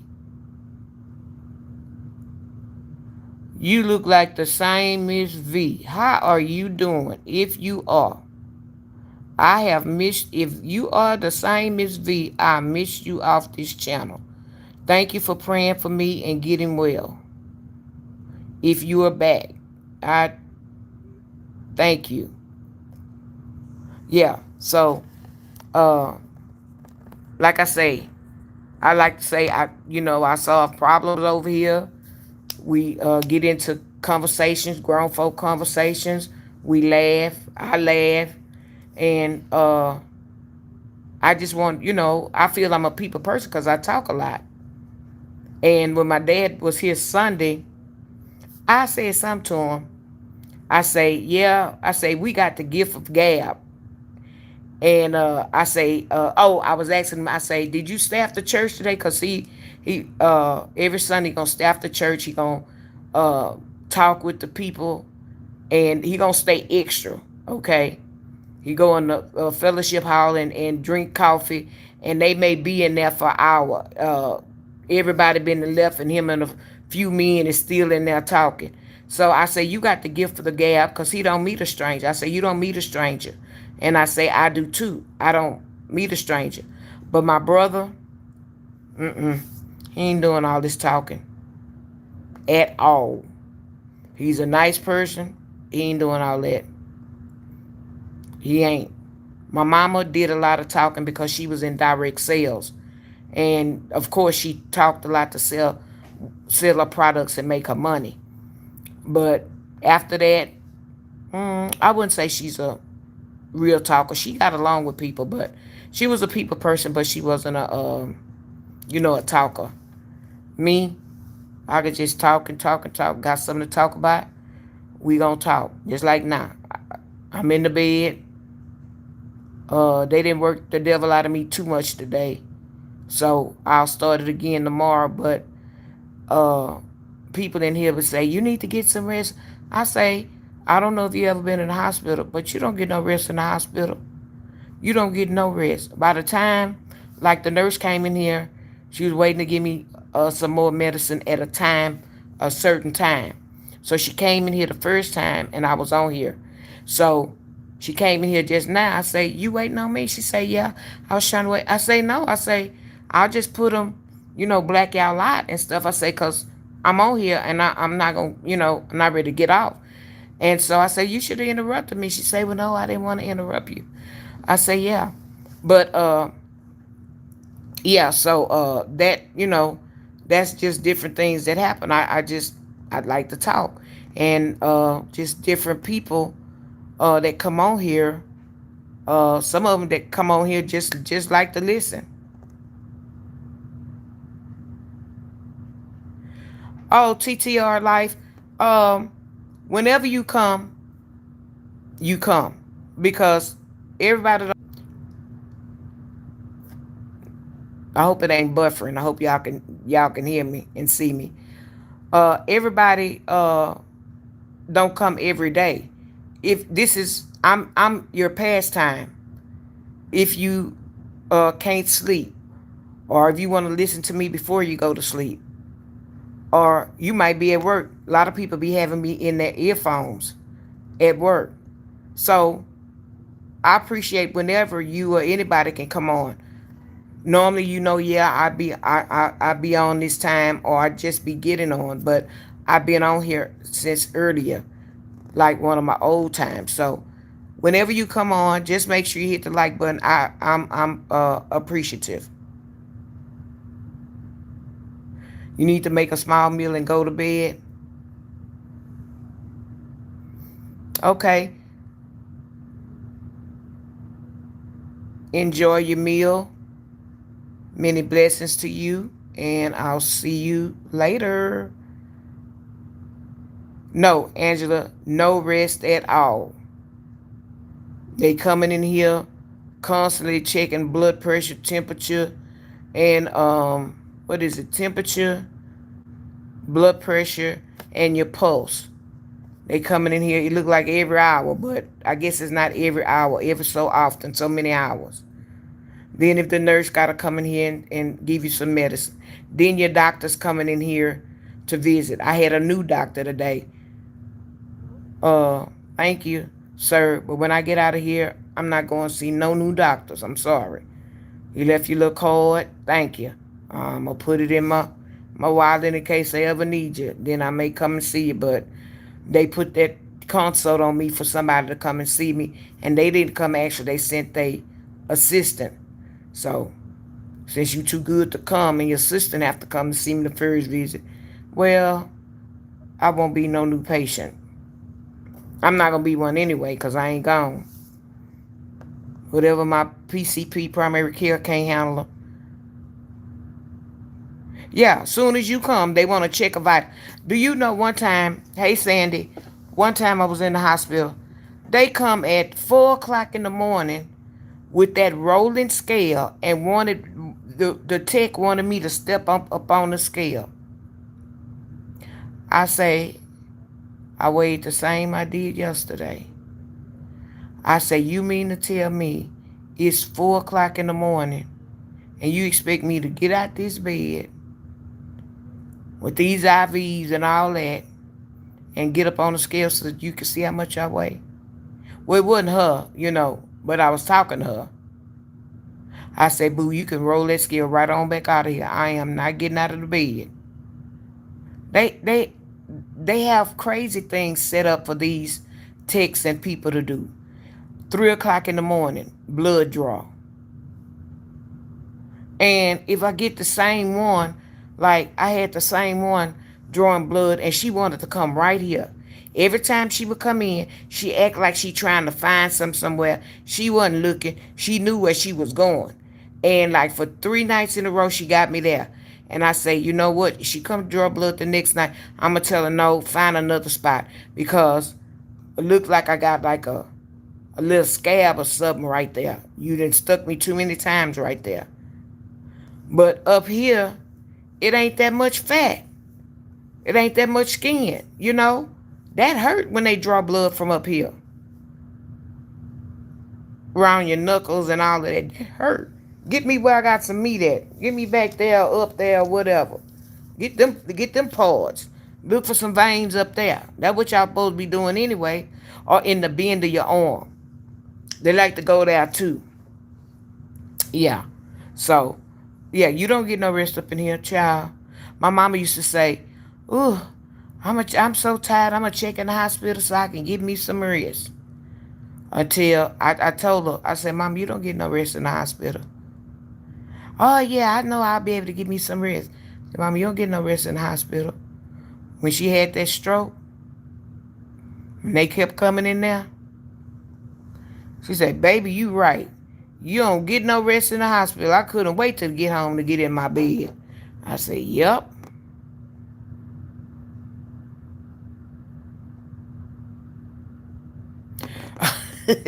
Yeah, giving you blood. Yeah, they draw so much blood, but then you know what? You draw so much blood, I have surgery, and I done had 4 blood transfusions. They gonna draw some blood tomorrow. Uh, they have a meeting. They meeting on Thursday. They're gonna draw some blood tomorrow. Cause the assistant said that my blood levels look a little low. So that mean, and I was telling her, she said, well, do I take iron tablets? I say no. I say because iron tablets, of course, make you constipated. One of the pharmacists, she made iron tablets that were supposed to not make you constipated. Those do. But it takes too long for my iron levels to come up on iron pills. I visit doctors where they tell you to, eat liver. I don't like liver. I like to see liver and onions, but I can't eat liver like that. Now if it's in like rice dressing or what we call dirty rice from Louisiana, yes, I can eat liver like that. But to just fry it up on the stove like I've seen them do, my parents do, or like they cook it at Luby's, I can't eat it like that. It just tastes like mud like that. So I've heard to take your iron pills, liver, and then one of the doctors that I seen years ago, he said drink red wine. Yeah, he said drink red wine. If you drink. So that wouldn't get my iron levels up. So the blood transfusion And then, so what I had to do, or what the doctor referred me to do, is have iron transfusions. I mean, iron fusions. And I had to go, this particular time, I had to go uh, through an oncologist. The first time I had iron infusions, I would go to the lab and kind of like when they was getting certain infusions, cancer patients was getting certain infusions, and now I was getting my iron infusions. And you go for 3 days in a row, and after the first infusion, you can tell how you perk up, you have a little bit more energy, and by that third one, and of course they say you got to get in your system. But by that third one, oh, I can feel the effects. All that ice eating that I eat, be crunching and want that crunchy ice. And I also crave pickles. So it's ice and pickles for me. And so when I know when my iron levels are low, because that's what I want. I want to crunch on ice, and I want to get me some good deal pickles. And honey, I was running through some pickles. I was buying the big jars and eating those. But when my family come over, they be liking pickles too, cause they'll get them a pickle out of there and eat or whatever.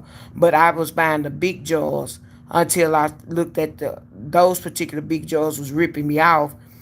They high end money, but it wasn't that many pickles in there. So I started back getting a next size because they packed the pickles in there. But you could rest assured, classy lady would have one on the table, that the top is not twisted hard, and a jar in the cabinet. I always kept one, like they say, one in the hole. Um, yeah, and that's how I do. So when I get home, I need to get some pickles because I always kept pickles. And then the pickle juice is good for the cramps in your hand. Like they'll tell you to get a teaspoon of mustard. I don't know if you've ever heard of that. A teaspoon of mustard, like when my hands are cramp up, or it'll go straight and I can't bend it, or something like that. They'll say eat a teaspoon of mustard, but of course I don't want to do that. So, or if you have pickles, you eat pickles or pickle juice or something like that, and that should help with that. But that was another reason why I kept pickles. But one of the physical therapists told me that when you exercise and like you outside and you sweat, you perspiring a lot, well, sweating. You may be husband or son or child is cutting the yard, working in the yard, or you even working in the yard and you sweating a lot or whatever. Drink pickle juice because it replaces your electrolytes in your body. So she told me that. So what I did, and I got to check to see if it's still good, and it should be. Uh, when I was eating a smaller jar of pickle and I had a big jar, I dumped the juice in there, and I'm keeping it in there in case I need it. But I got to check it to make sure it's still good. But I keep a jar of pickles.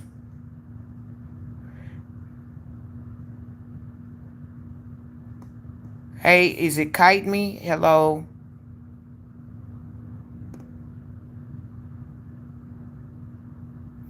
Yeah. Oh, Sandy, how's the baby doing? How are you and the baby? And will the baby be getting out of the hospital too by the end of the week, or it's just you?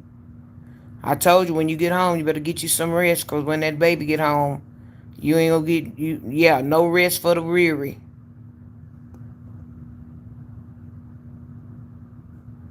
Yeah, and then you have to watch the salt intake on them too.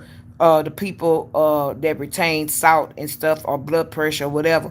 But honey, I like the Vlasic dill kosher pickles. Now I used to eat the Dale Dixes, just the regular, which I probably still can now, but they a little bit more tart, so I can't handle them as much. And then I noticed also about the pickles, if you get a big jar, you have to watch the size that it's in the pickle in the jar and watch the count, because you may have, it might say a 10 the 12 count because those pickles are real big in that jar. Or you may have a 14 to 16 count and they are not as big. So I learned that when I was buying pickles because I was like, I just got through eating some pickles and them pickles wasn't that big. And I looked at the jar and it had a different amount in there and they were bigger. And then the next jar was smaller and they was the big ones. If, if I thought I could go to Sam's and give me that bucket, I probably would, but they probably would go bad.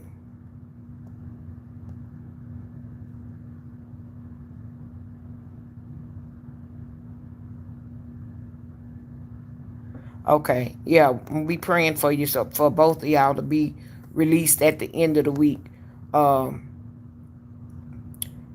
Even if you go home a day or two before baby girl to make sure you got everything set up, and at least get you 2 good night, get you 2 good nights sleep. Um, or hey, baby girl might come home and do just fine, sleep all through the night, but I doubt it. So you gonna have to sleep when baby girl sleep to get your rest at home. Thank you, jumping. God bless you. 2 good night to you. Make sure you hit the like button going out. I've come to love some of the people that come over here day in and day out. Uh, like I said, some of them are so pleasant, and they come in with a good attitude. You know, hello, God bless you. And some of them, that's all they do. They'll just say, I was scrolling and I came across your channel and I kind of like it, so I'm going to sit a while. Yeah, go ahead and sit a while. Come on in. But, like I tell people, uh, yes, I do DJ 2X. It's somehow you have to tell people how to come in your house. You come in and you speak. You don't just ask people what you in the hospital for, why you in there, what's wrong with you. That's none of your business. I tell you that if I want to. But of course, I'm sharing it and I'm not on a black screen the whole time I've been in here because I don't have a problem with sharing it. Like I say, I try to help people. And if I can help one person, whether it's people dropping down in the chat and saying blessings, they're going to bless me and they bless in the chat or whatever, that's all I want. Or just common sense talking every day, somebody pick up on something. Because I've picked up on, stuff that other content creators, not necessarily in the sector that I'm in, but just listening to people. You just come in and sit down and listen and you learn, or for a few seconds, you know if you like that channel or not. Um, Something I like, and I like to watch the Asian people do the street cooking in China and or wherever they be cooking. I like to see them do the street cooking because they be cooking so fast, and I be trying to say, oh yeah, they used to put that on there, whatever. And I just like to see them cook. I see them cook, some breakfast and their lunch, and what they do is you place your order by cell phone and you prepay your order before they even make it. So it's no exchange of money. And then your order will come up. Uh, I guess they on live. It'll come up on their live what your order is, and then if you the cash app they have it if you paid, and then they make their order and they give it to them. I like to see them doing that street cooking, and then it's some other channels where it may be a line of them cooking, for a restaurant, and each one of them are cooking something different. I like to sit down and watch that. But I had a favorite when I started watching YouTube, and it used to be a Asian guy in a fishing boat, and he would catch his fresh seafood out the water, and he had his little wok and stuff, his little fire and all of that, his propane, all this little seasoning and stuff. And I learned a lot about different seafood. Of course, he didn't always cook lobster, but I used to like the way he said lobster, and I understood that. But some of that stuff I didn't understand. But I didn't have to understand. I just liked to watch him cook. And so he would sometime he would do a lobster. Every now and again he would catch a fish and do a fish, but he mostly did oysters, shrimp, mussels, scallop, and sometime he would do what is it, conch, conch or conch, what they call it in the shell, and they get the meat or the flesh out the shell. He would cook that, and I would watch him do the seafood. It would be fresh seafood, and he put a little cover on it, and then when he get ready to eat, he might eat it with his rice, and he have his hot sauce and hot sauce, and he put on it. That was interesting to me. I love watching that. It's just different stuff that but I wouldn't go on his channel. Hey, Ursula, how you doing? I wouldn't go in his chat and say, ooh, that's nasty what you eating. Why you eating that? Yeah, conch. Uh, I wouldn't, you don't. If I don't like what he doing, keep it moving. But he kept my attention until I subscribed to his channel, and I would watch him. I would sit there, and if he'd be on that hour, I'd be sitting there watching an hour. Then he would, maybe, they would show another day of him, fishing. I mean, well, out there in the, whatever. Uh, and he would have his stuff in the, that he done went out there and caught, and his seafood would be live. I mean, it would be fresh. So I used to like seeing that. They got people on here that got the camera actually on them, and they sleep. It's the Indian family on here. They got the cameras on them and they sleep. And I'm like, wow. And people do their little tarot card readings. Uh uh these transgender or gay men do they makeup, teach you how to do makeup. And people be being rude to them. If you don't like what they doing, get off their channel. They know what they are.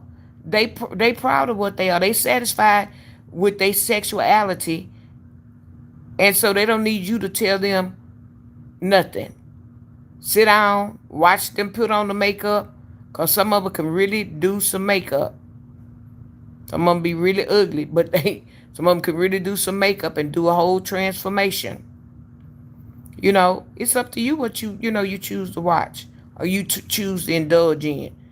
You know what I tell them? Go over there and watch them people with them rituals and skinning chickens and all that kind of stuff. Go over there and watch them. Y'all seem to like that old crazy stuff like that. We grown over here. We talking grown folk stuff. We like to indulge and engage and stuff like that. We ain't got time to be listening to y'all with that old foolishness. you know. So I watch other things, and then I be watching people that do commentary on the Mo3 sector.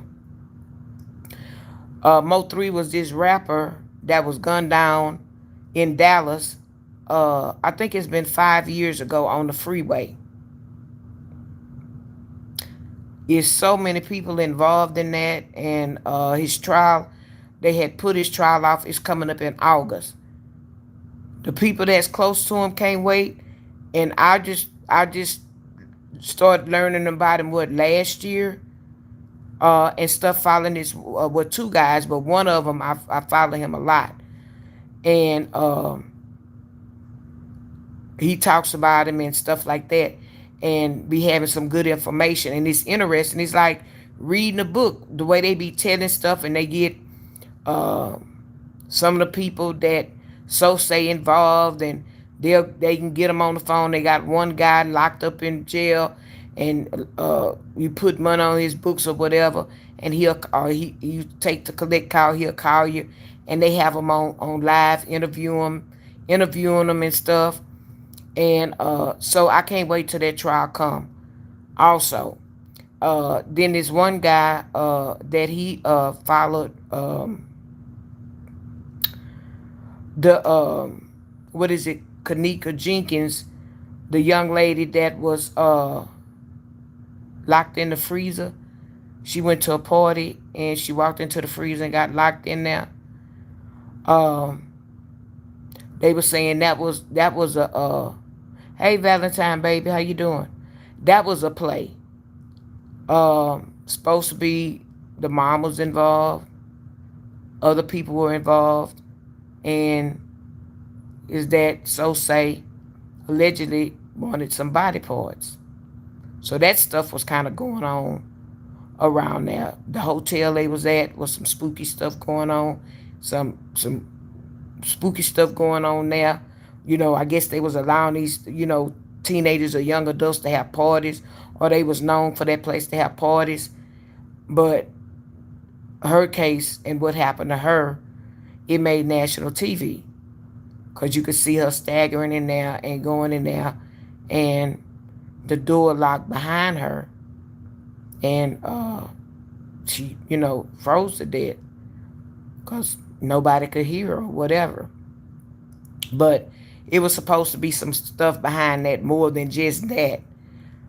So, uh, just when you just scroll through here, when the people that I follow is not on here, I look at different stuff, and then I look at some people that are talking about Peach McIntyre.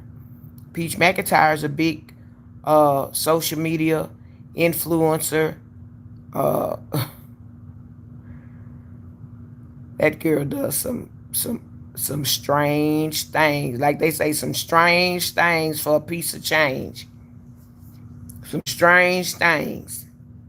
Uh, I heard her bragging about she in 1 week she made $37,000 in 1 week.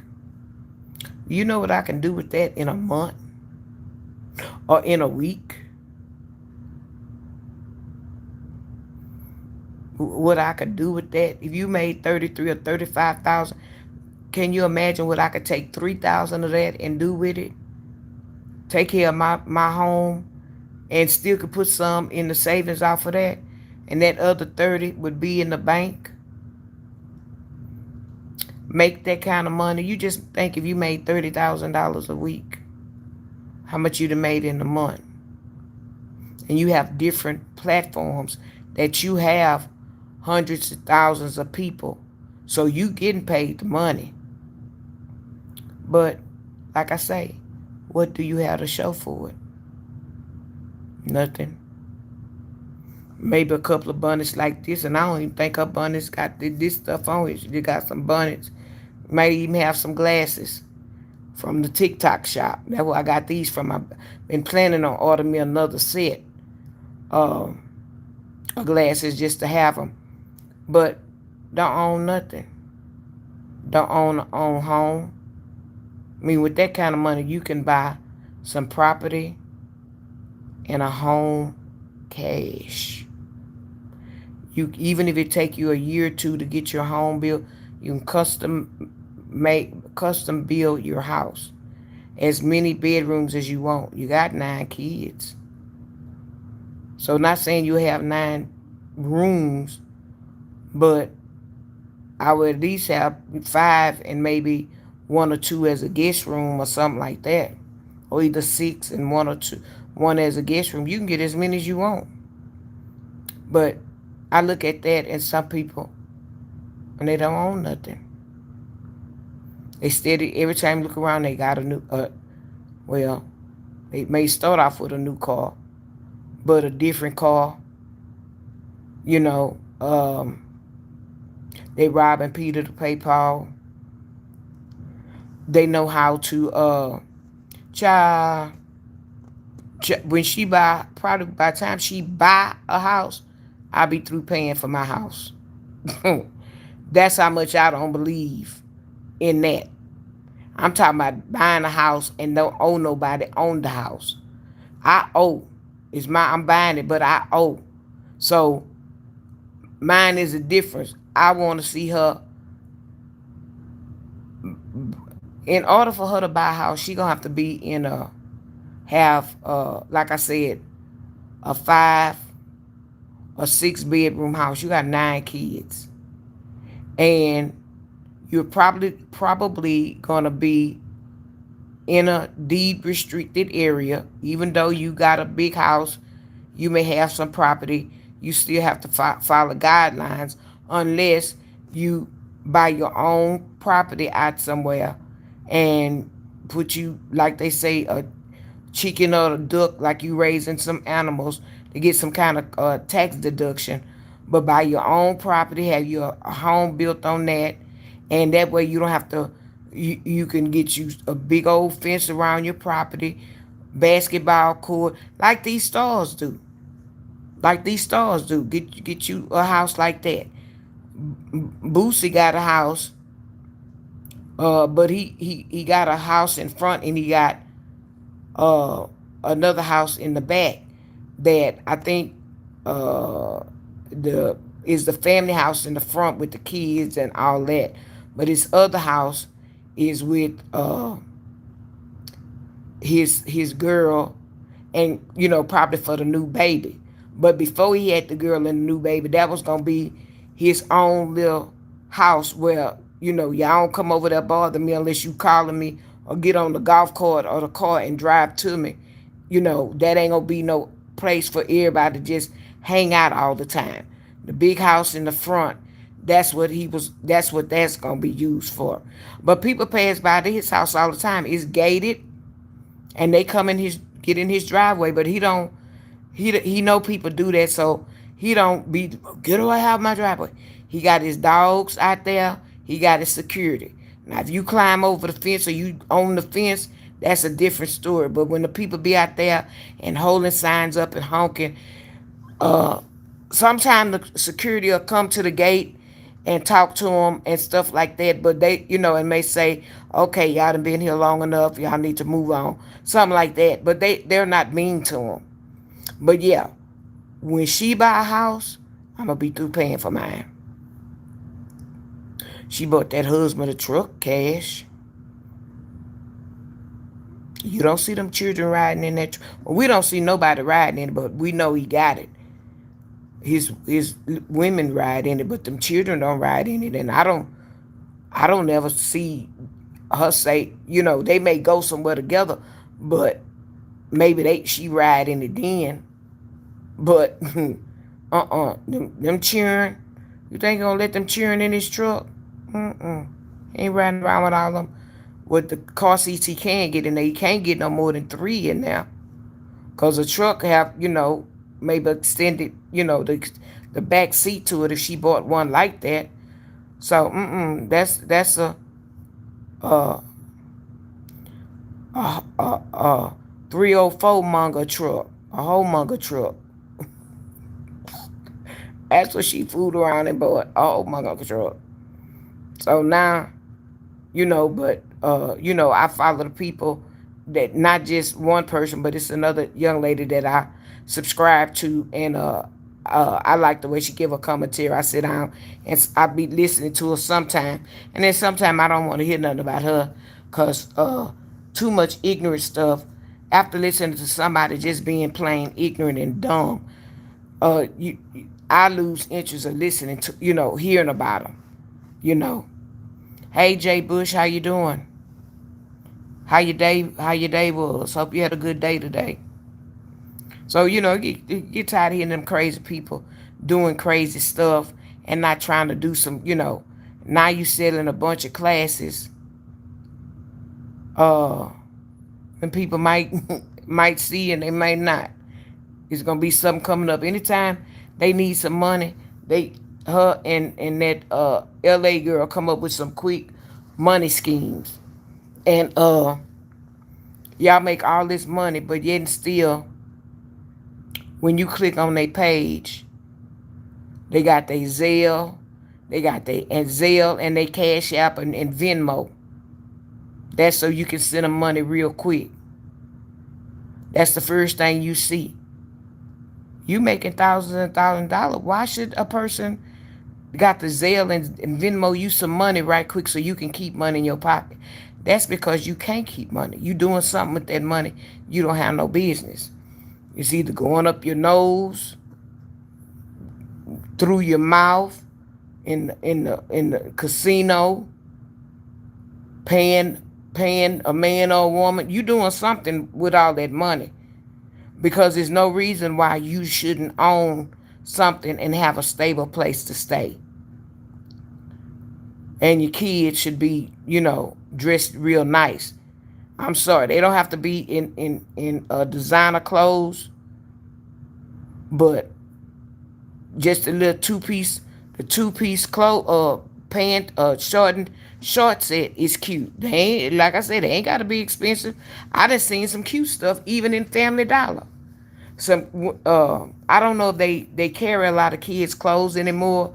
They may just carry odds and ends, but Family Dollar used to have some the cutest little baby girl stuff. Ooh, and you would get the little top and the little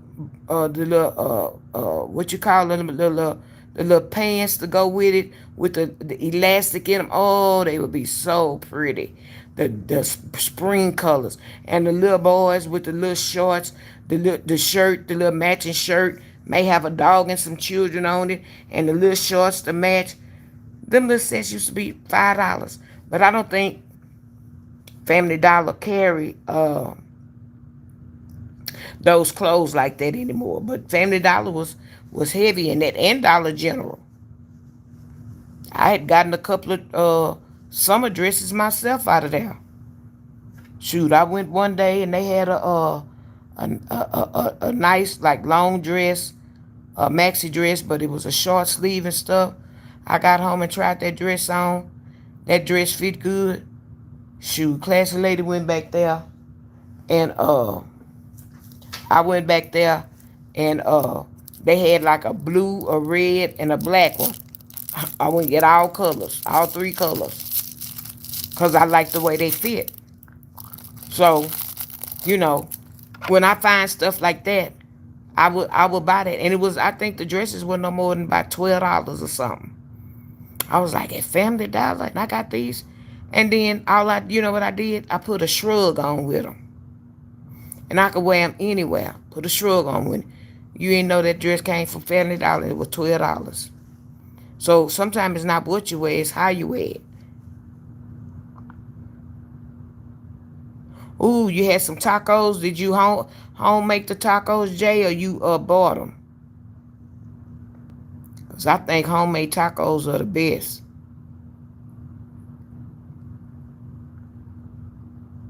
Or do you like, today is Tuesday, ain't it? Do you go by that thing Taco Tuesday? You know I ain't had a taco yet on a Tuesday. And when I do get a taco, I don't want no Jack in the Box tacos, them mashed up tacos, them greasy things. I want a good, like the little taco on the emoji. I want one something like that with the meat and all the stuff in it. A good one. Yeah, or a Mexican restaurant and get some good tacos. Yeah, I like Mexican food. Yeah, I like that. Yeah, but people don't do stuff like that. I mean, those people that make all them, some, not all. Even setting up a college fund for your kids or a trust fund. Not when they get 18, because they may do something to you just when they get 18 and get that money. Not when they're 18 and put stipulations. My, ooh, I'm hot. My blood sugars must be going down. And that nurse come back in here in a minute. It's hot. Peel it back down my neck. Um, yeah, some all that money trust funds for when not when they, like I say, not when they come 18, because they're not responsible at 18. Uh, Maybe when I say 22, because at least if they are one that want to go to college, and then you graduate you gotta, you got a trust fund set up for 'em, what you living or not. Uh, yeah, where they'll be able to, be able to take care of themselves. Or if you think they gonna spend it, I used to, this girl used to be at the doctor's office, and when her mom passed, she left her over $500,000, and she was the only child. But she put two trustees over her money, and when she needed some money, she had to, call it was two different, one of her mama's friends. I think a friend and a relative, and she had to either call them or give them a letter as to why she needed needed certain amount of money, or either if it was something that they could purchase for her or not. Your daughter got a niece sundress, a nice sundress for her. I heard Five Below be having some clothes in there. I ain't been in Five Below in a long time.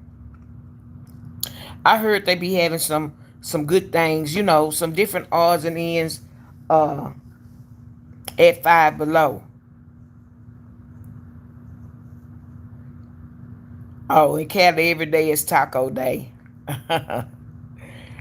Oh, okay. Who letting the sunshine in? Good night, Gloria. Have a good night. Hey, Jewel.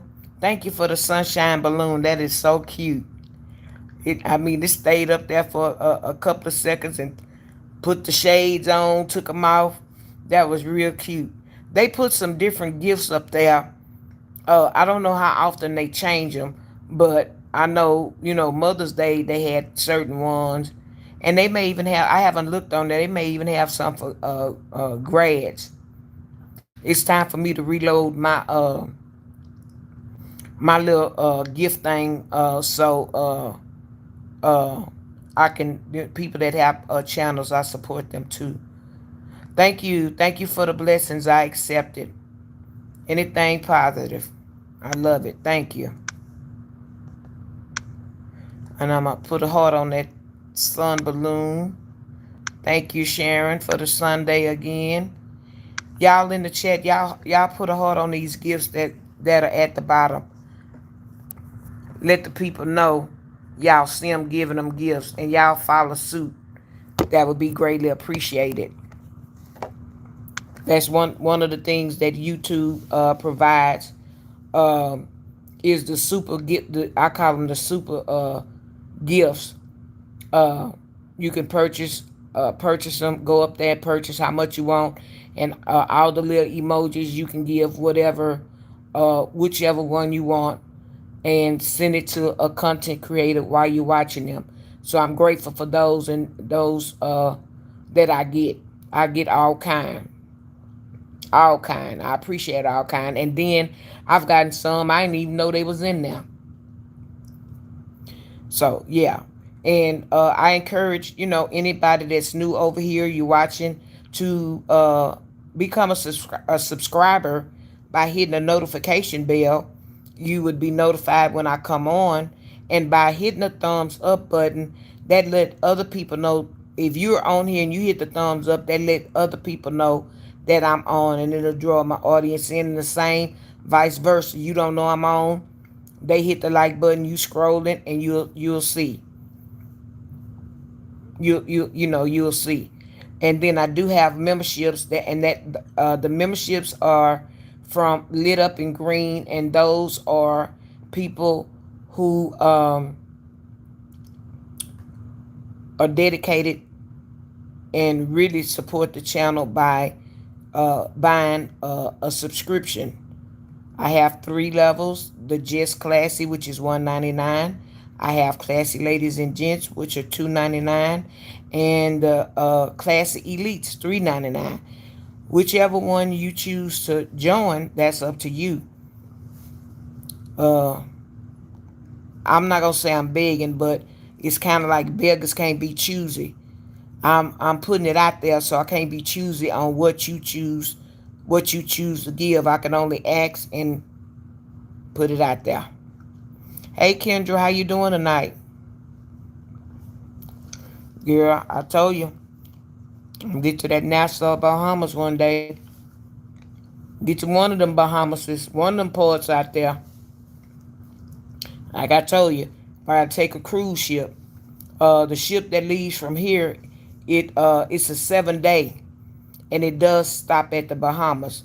I have to see if it stops. I'm gonna look that up to see if it goes to Nassau, Bahamas. But I know it goes to one of the places in the Bahamas. But it's only out there for like 8 hours, and they put you down at at the docks where you can go out there and shop. And then some people, I would like to take a little short tour of that area so I can see what's going on around there. Yeah, so that's what I want to do. So I don't know if my cousin be down to take a. She's saying she ready to take a 7 day. She's saying that I don't know, but I am ready to take a 7 day. I am so ready to go to the Bahamas and Jamaica, and then my brother and sister-in-law, they're going back to Alaska, but they're going to go at the time of the year.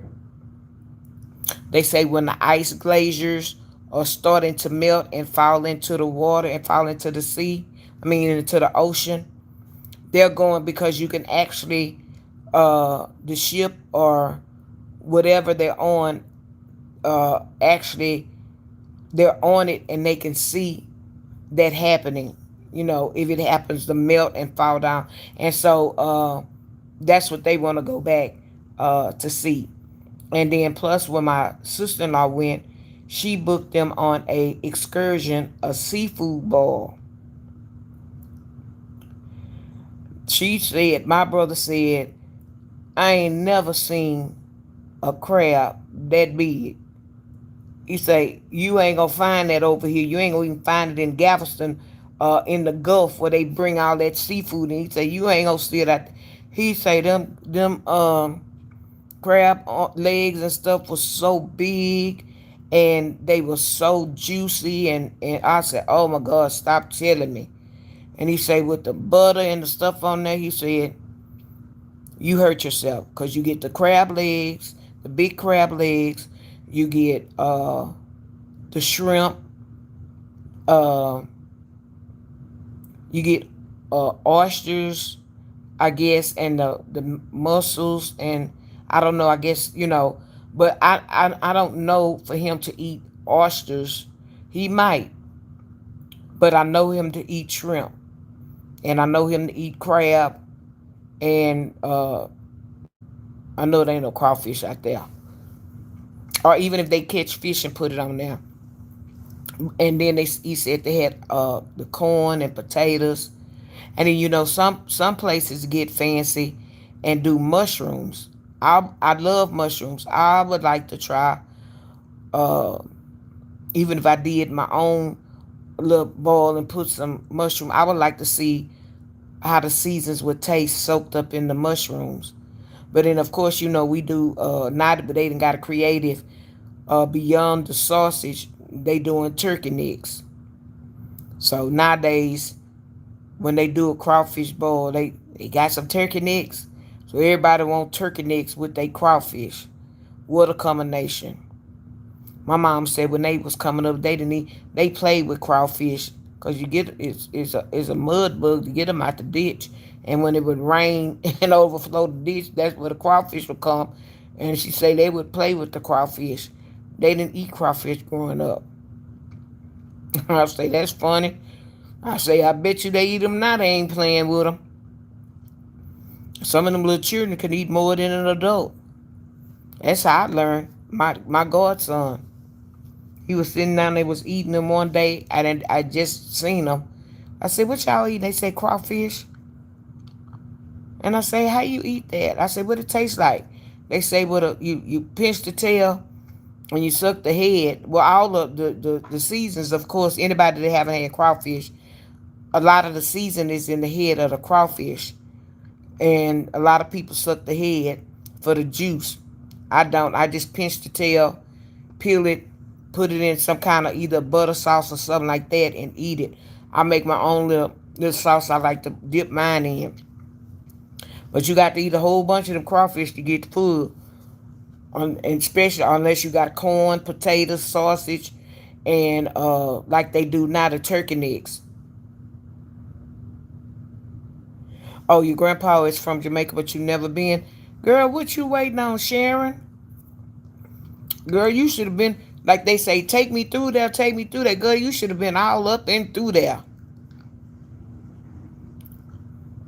Seeing about where you seeing your people or something.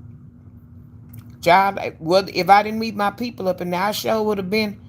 I would have been there multiple times. I want to go. I want to go. What part is your grandfather from in Jamaica?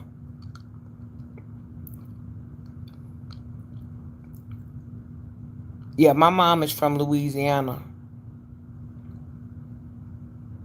Oh yeah, let your kids take you.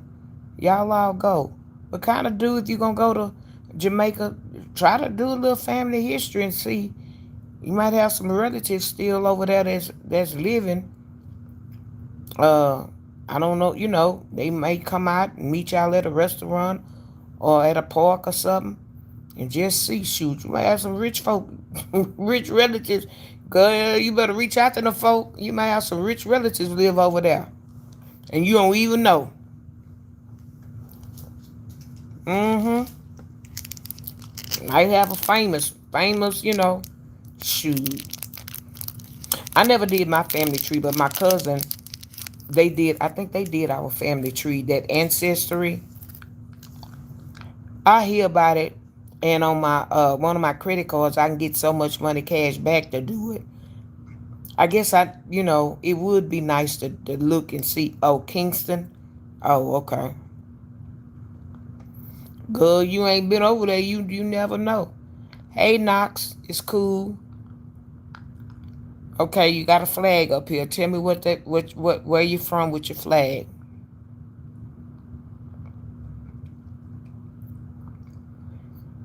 I had one from where was it from? Was it Brazil last night? I get the different ones, people from Russia and stuff like that. It dropped down in the chat. Sharon, did you say your mom was from Louisiana, or you say it's my mom from Louisiana? Yeah, we are. We are. We all mixed with something. I know, like I say, from Louisiana.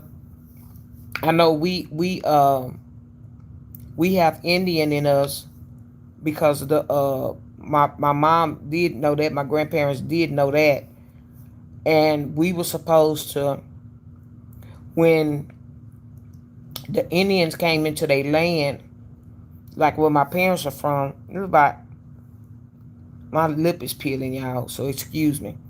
It's about 12 miles from the actual hometown. Uh, that's where the casino is, and that casino brought a lot of revenue to that town. Or in that town, when we was growing up, ain't had nothing in there. You breeze smooth through there. Now you got every fast food restaurant that they have in Houston, and you have the Oriental restaurants, the Chinese buffets.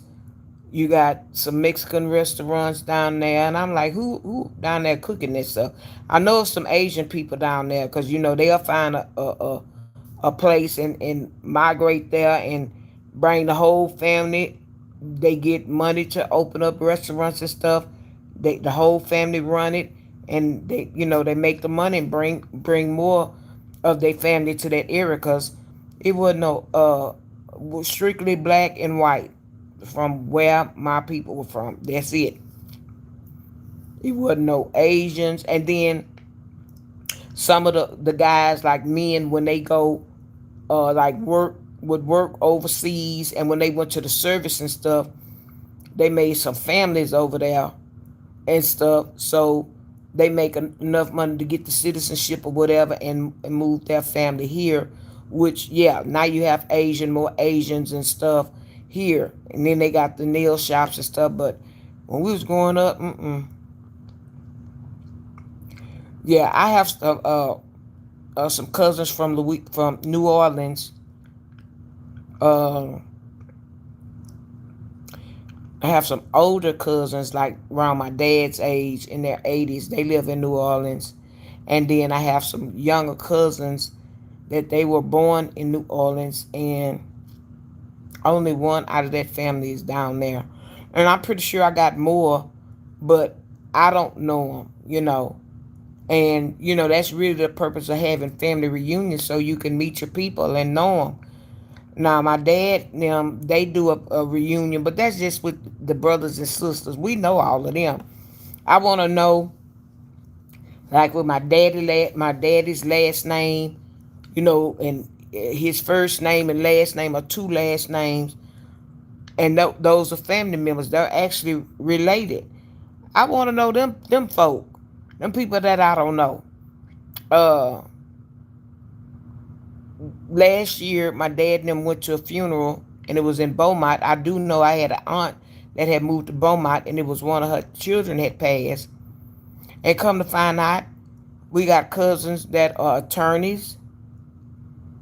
We got some doctors. I say, shoot, I ran across this man that was a policeman that had the same last name as my mom, maiden name. Yeah. Oh, you used to live in Lake Charles? Why did you move from Lake Charles?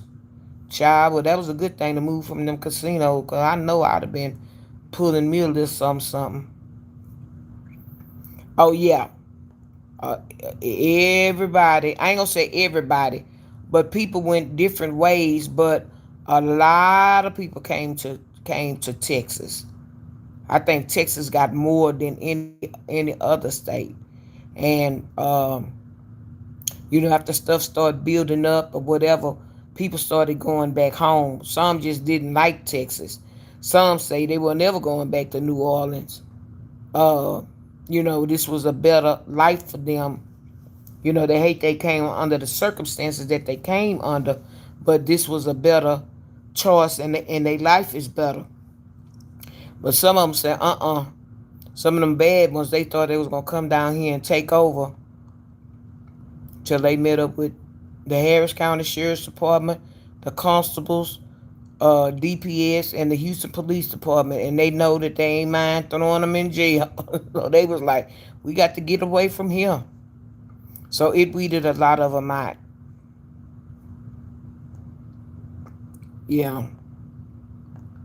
Yeah, so see, that's what I'm saying. I got family in Beaumont, Port Arthur. I'm gonna say your name is Joan Laura. I might be saying it wrong. How you doing? What part of your family from in Louisiana?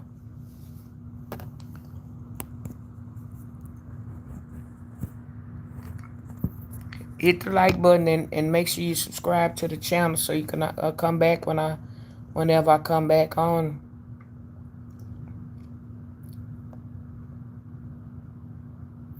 Yeah.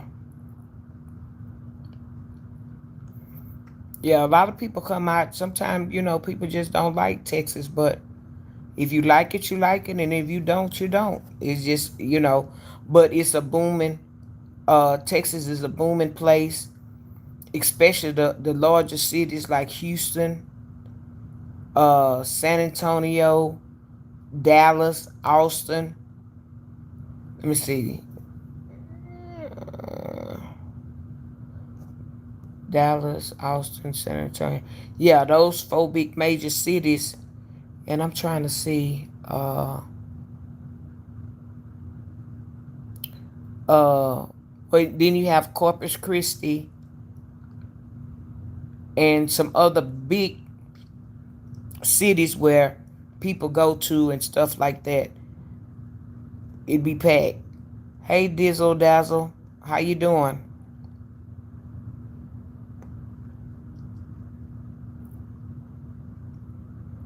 So I'm looking to see. Yeah, well, I'm in Houston. Good evening to you as well. Hey, Demetri McCullough. Yes, I hope I feel better too. Um, Joan Laura, what part of Louisiana your people from? You lived in Corpus Christi too? Were you married to a military man where you had to move around? Or baby, you got some miles under your belt. As far as some places that you stayed, you got some interesting places. I ain't been nowhere but Houston. I've traveled to many states, but I haven't moved out of Houston, out of the area. Now I know I can go pretty much anywhere in Houston, and then I can go and I don't mind traveling. I love to travel, but I haven't moved anywhere. I never did think about moving. Never did think about it. And I've always said I want to go to Atlanta and probably move to Atlanta, but no, I know from hearing some stories that about Atlanta is that's worse than Houston. I mean, Houston is not that bad. Atlanta is starting to be what like being like a little Hollywood. Where a lot of stuff take place. A lot of the those shows and stuff take place. It's kind of like a little Hollywood. Houston is a business. Is business savvy. All these big corporations and stuff like that. That's what more so what Houston is known for. Uh, Dallas the same way. But I don't know if Dallas have any oil refineries. See, Houston have oil refineries. Well, the outskirts of Houston, we have big oil refineries. That's why I be talking about, the head of state pray for him, because shoot, they drop a sprinkle of a bum bum bum over here and a wipe us out. Yeah. Okay, his family live there. Yeah. I want to go to Atlanta too. Um, but I want to go to Atlanta, and I want to, go like to Coca Cola, Tyler Perry Studios, MLK, um, just a lot of historic or places that to go. I like to sightsee. Put it like that. That's what I like to do. I like to sightsee. So when I go to a town, I like to see the new sights there, and not just go and try to find a nightclub or just eat. Yeah, good restaurants, like famous restaurants or good restaurants. Yeah, I would like that too. But I don't just want to go there just to eat. I want to go there so I can learn the history, and I can go and and tour and see what the city is about. What's the hype? And I might run into a couple of stores or two. You never know. But if I don't, that's fine. I still have a place at home. Come on back home. Yeah, but I don't know. At one time when stuff was going on over there, probably about a month or so ago, and all of a sudden, this refinery had a fire. Then next thing you know, the next day this one had one. I said, "Oh, here we go.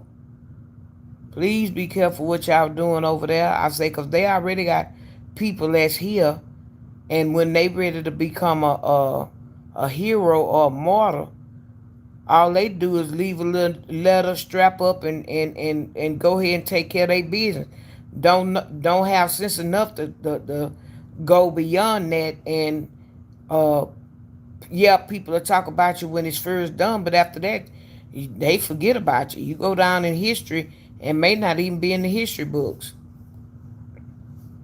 Yeah, I'll be coming to eat, but I want to see the other stuff too. I want to see the other stuff. Because we got good restaurants here, but when I go to eat, of course, I want to go to like some of the, like on Love and Hip Hop, Rashida and Kirk Frost. They have like a bistro and a nice upper class restaurant, and just looking at from them kind of promoting and looking at their food, it looks good. Now looks could be deceiving on TV. I think Candy Restaurant is it? I think it's closed, but she didn't get. The old lady gang, I guess, was too old, and they she didn't do good. I guess on the beginning, and then I think one time somebody had went in there just like an undercover, like a food critic, and they said that the customer service wasn't good, and then the food that they had wasn't good. So I've heard that. So that was that on that. So after that, I was like, I ain't got to eat much worry about it. But I did want to go to Kirk's them restaurant and some of the other ones that Yeah, that's what I heard. That Candy closed her restaurant because she didn't get no. She didn't get no. She was starting to get bad reviews from some of the people that went there, cause they said customer service was bad. So if you got customer service is bad and then your food don't taste good too, them old ladies get up one morning and they knee hurting, their back hurting, they don't feel like cooking, so they don't do their best in what they cooking. And them people was, I ain't gonna say young. They wasn't in their 50s. They was like in their early 70s. And you in there cooking every day and all that stuff. That's a lot. You know. So they have to be careful of that. But yeah, the old lady game. Yeah, service was bad and the food was bad too. Ain't that something? Well, y'all, I'm a class later gonna have to shut it down. I was glad I came on here. Was able to talk a little longer and visit with y'all that normally have to go to bed early, and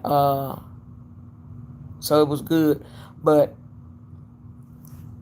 let me see. Yeah, time is winding up, and I wanna kind of relax a little bit so I can settle myself down and get everything adjusted where I can get ready for bed because I got to call a nurse for her to bring my sleeping pill, and hopefully when I take it I can go to sleep because it's been some nights that I take it and I'm still up here looking at the TV. I guess the TV should have been off, but I don't go to sleep or I don't get sleepy, so I want to be the night where I take it and I'll turn the TV off and it's pitch black in here and I say my prayers and go to sleep. Cause like I say, by 4 o'clock, somebody gonna be coming, waking me up. I don't care if they do some odd stuff, changing the trash can, just some crazy stuff in the middle of the morning, and I be like, why? So I hope they don't come this morning and draw no blood, and I hope to let me at least sleep till 6, at least 6, because I'll be woke because the nurses change shift, and everybody change shift. The nurses change at 7. I think the assistants change at like at I think 6 o'clock. So they'll be coming in with them little raggedy blood pressure things where they do your vitals, making all that noise in the morning. So be wanting to get your rest. So in closing out, I am a partnership with YouTube, and there are super chats, super stickers, and paid memberships where you'll light up in green, like Miss Sharon Johnson. She's a paid subscriber, which I thank her very much. And I do have a few others that it just depends on what day and what time I catch them. Uh, Also, there's a gift box about $1 that's called the Super Gifts. I call them Super Gifts. And you go up and purchase the little nuggets, and you can give whatever amount of the nugget that you want and the emoji. and that is considered a gift. I mean, a super gift if I didn't say that. What you about to watch till you get sleepy? Yeah, I'm unfortunately I'm here next week. I hate to be here Labor Day, but I don't have no choice. It's probably gonna be pretty quiet this weekend, and probably half of the people gonna call out. Maybe they'll come to work because it's supposed to rain every day this week. So maybe instead of people sneaking off and not coming like Friday night, Saturday, or Sunday and Monday, maybe they'll go ahead and come to work because it's supposed, we supposed to have a rainy week. So I'm gonna be praying for that they got to come to work, so the staff won't be so short staffed. But anyway, if you are not subscribed to my channel, please hit the notification bell. That way, when I come on, you will be notified. Also, hit the thumbs up to hit that like button. Let me see. Oh, I'm at 75. Hit the like button going out and when you're coming in. And I will see y'all tomorrow. I'm going to kind of get myself settled down so I can get ready for physical therapy tomorrow because I want to be pumped up.